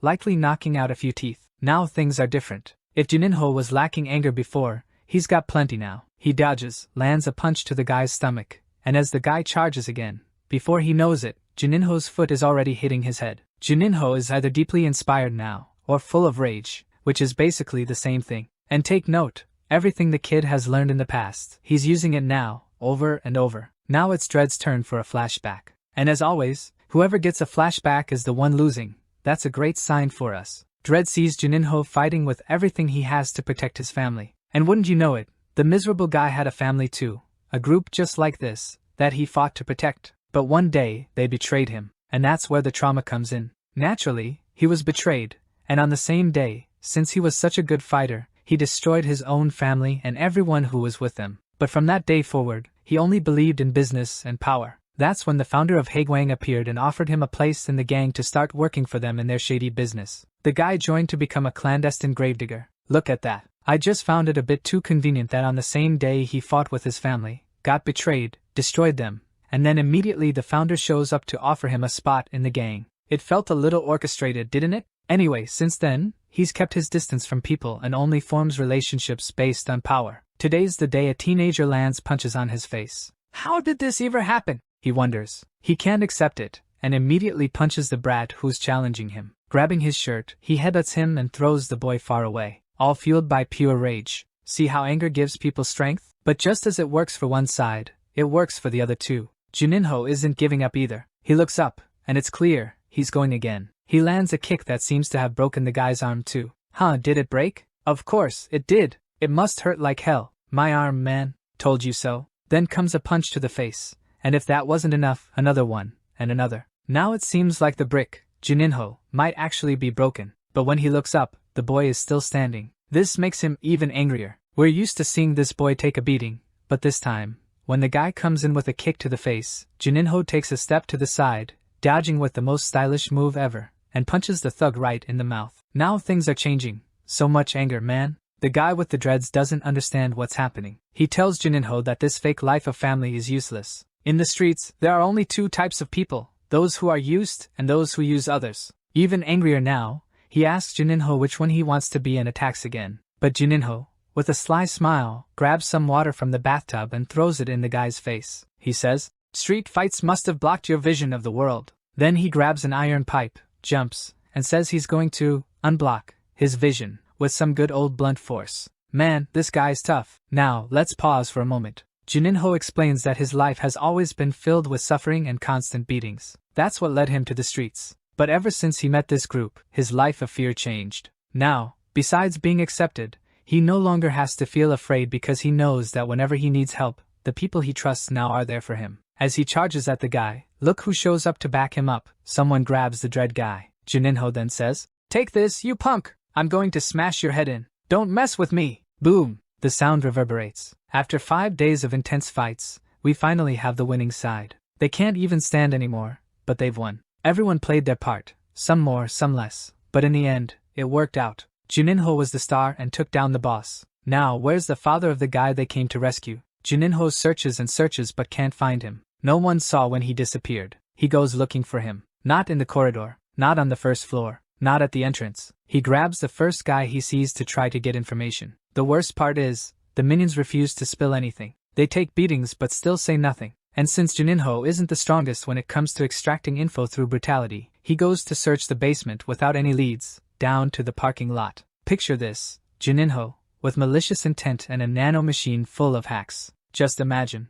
Also, remember how Juninho got beat up like a side character earlier? When he recalls that, he collapses on the stairs because he doesn't even have the strength to walk. What keeps him going is the guilt of ignoring the guy who was looking for his dad, because he could have been the traitor. So, with bloodshot eyes, and blood in his mouth and all over his body, he presses on. And guess who he finds? One of his suspicious friends. We all know this bastard is the traitor, but the guy plays it cool and acts friendly with Juninho. He says he came down here to help look for the Cap guy's father but found nothing, and when he heard the noises upstairs, he didn't bother going up. He claims he only searched down here and says the only place he hasn't checked is that door over there. He takes Juninho to the door, and the fool believes him. The cottonhead traitor chats along the way, reminiscing about the good times they had together, saying how great they were, and how he'd like to eat pizza with them again. And wouldn't you know it, in the middle of this nonsense talk, bam! The naive and immature Juninho gets punched right in the forehead by the liar. At least he tried, because, in truth, the guy defended himself, and he did so while immediately asking why Juninho was doing this, since they were supposed to be friends. Then Sherlock Holmes says that when he arrived, the guy was messing with the car and kept hiding his hands the entire time, non-stop. That's when I figured out his true intention. My porridge in your hands.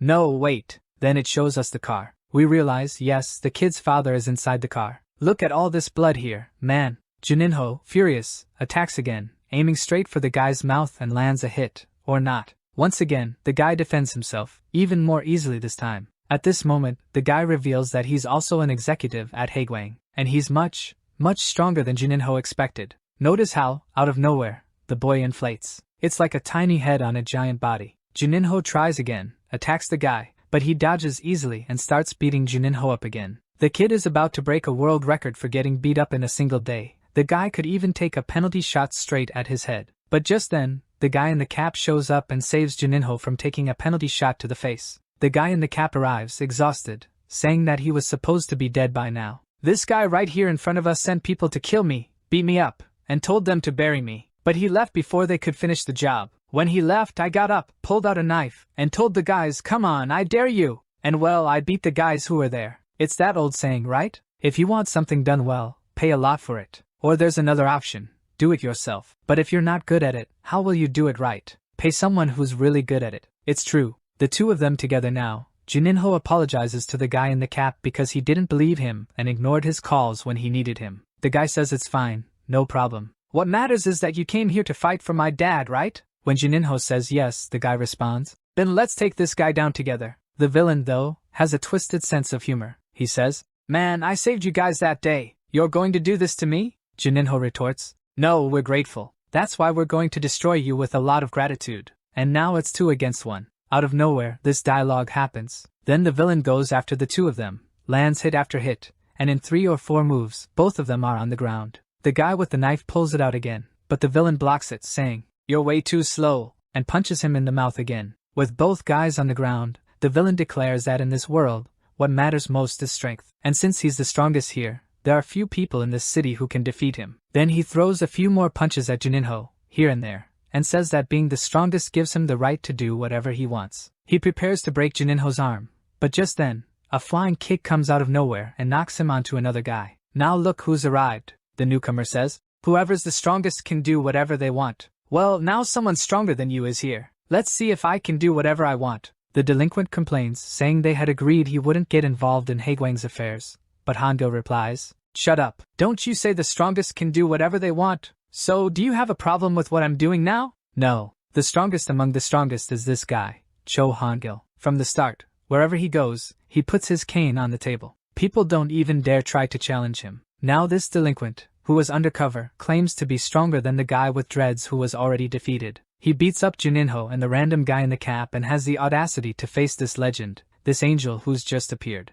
The badass starts throwing punches, and wouldn't you know it, the scoundrel manages to defend himself and even puts a bit of pressure on him. He says the legends about the famous Cho Hangil must be exaggerated, and that now he's going to take his place in those legends. Wow, look at the nerve of this guy, man. Keep dreaming, keep dreaming. Hangil blocks the guy's kick and lightly punches him, asking if he can start fighting for real now. The guy says yes, so he begins, charging forward. The first punch, the guy thinks he can block it like before, but suddenly, take that! The smug look on his face vanishes instantly. Hangil follows up with some kicks, then adds punches to the mix. And just like that, his arm comes from below. You can't tell where it's going, and lands square on the guy's face before he even sees it. Hangul starts taking the fight seriously, and Sungwon realizes he's lucky to dodge even a few hits. With the guy now on the ground, Hangul looks down at him and says that in life, he's met many people like him, thinking they're the strongest, until they meet him. As Hangul moves in for the final blow, the guy raises his hands and says he surrenders, that he's lost. But Hangul asks him what he's doing,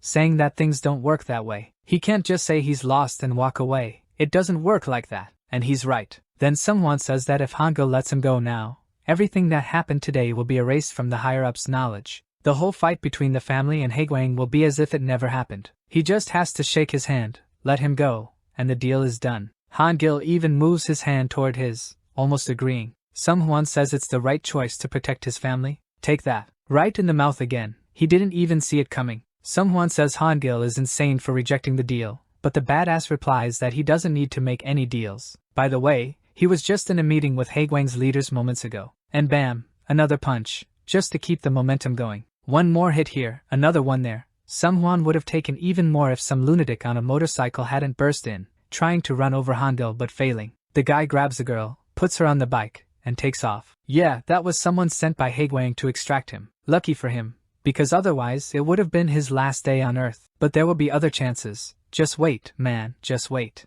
In the end, the father of the guy in the cap was rescued, though maybe not alive. The whole crew leaves, beaten to a pulp but victorious. We won, damn it! The guy in the cap wasn't the spy. He really wanted to save his dad. He tells Juninho he'll always owe him, thanks him deeply, and leaves. Look at the crew's faces. Tell me, do they think it was worth helping Juninho? Let us know. On the way home, everyone's wrecked. Gaon can't believe Dayob can eat while being so battered. She and Sungbin can't even move a finger. Well, yeah, some took more hits than others, right, girl? They also know that even though they're all beaten up, they didn't lose like last time with the bat-wielding guy, Negan. Now, the most important thing. As they're eating, they ask Hangul, their leader, about something. He had said before that he couldn't get involved in this fight because it would mean declaring war on Haegwang. But in the end, he showed up like a maniac and took everyone down. What changed? Hangul explains that he found out Haegwang already has plans to come after them sooner or later, so avoiding war with them is just delaying the inevitable. Makes sense. But here's a question for the crew and us. How does he know all this? Where does this guy get his information? And also, how is Gaong still looking so good here? Look at her. Hangul tells them it's nothing special. He gets his information because Haegwang was created by him. Wait, what? At that moment, we find out that the founder of Haegwang was none other than Hangul himself. So how did this happen? Surprised and curious, the crew asks him how it all came to be. He explains that he formed the group in the past with different intentions, alongside his best friend. But over time, his friend changed, started making bad decisions, and Hangul decided to leave. It was only after that Haegwang became a true criminal organization. Not before that. He's no criminal, just a slacker, but not a criminal. Now, the reason Hangul still has intel on the gang is that he's in contact with their second-in-command, some weirdo named Nam Wan-chang. But even so, people still want to know more details about this. What do you mean? But their leader, Cho Hangul, says he still has his privacy. His personal life is still personal, and besides, he's sleepy, so good night. Sure, we know there's still something hidden,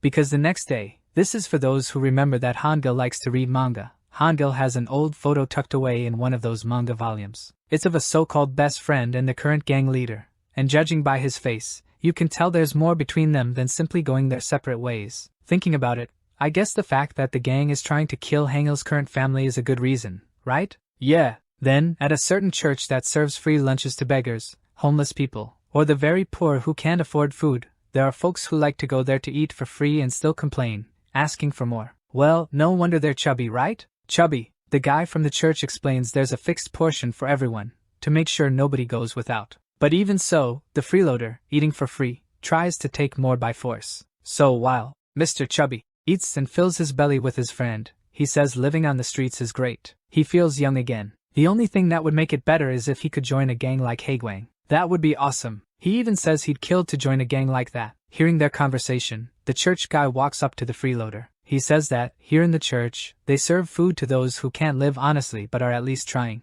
not to freeloaders. Whoa, take that, Chubby! Our video ends here. If you enjoyed it, please like and subscribe to the channel. Until next time, bye bye.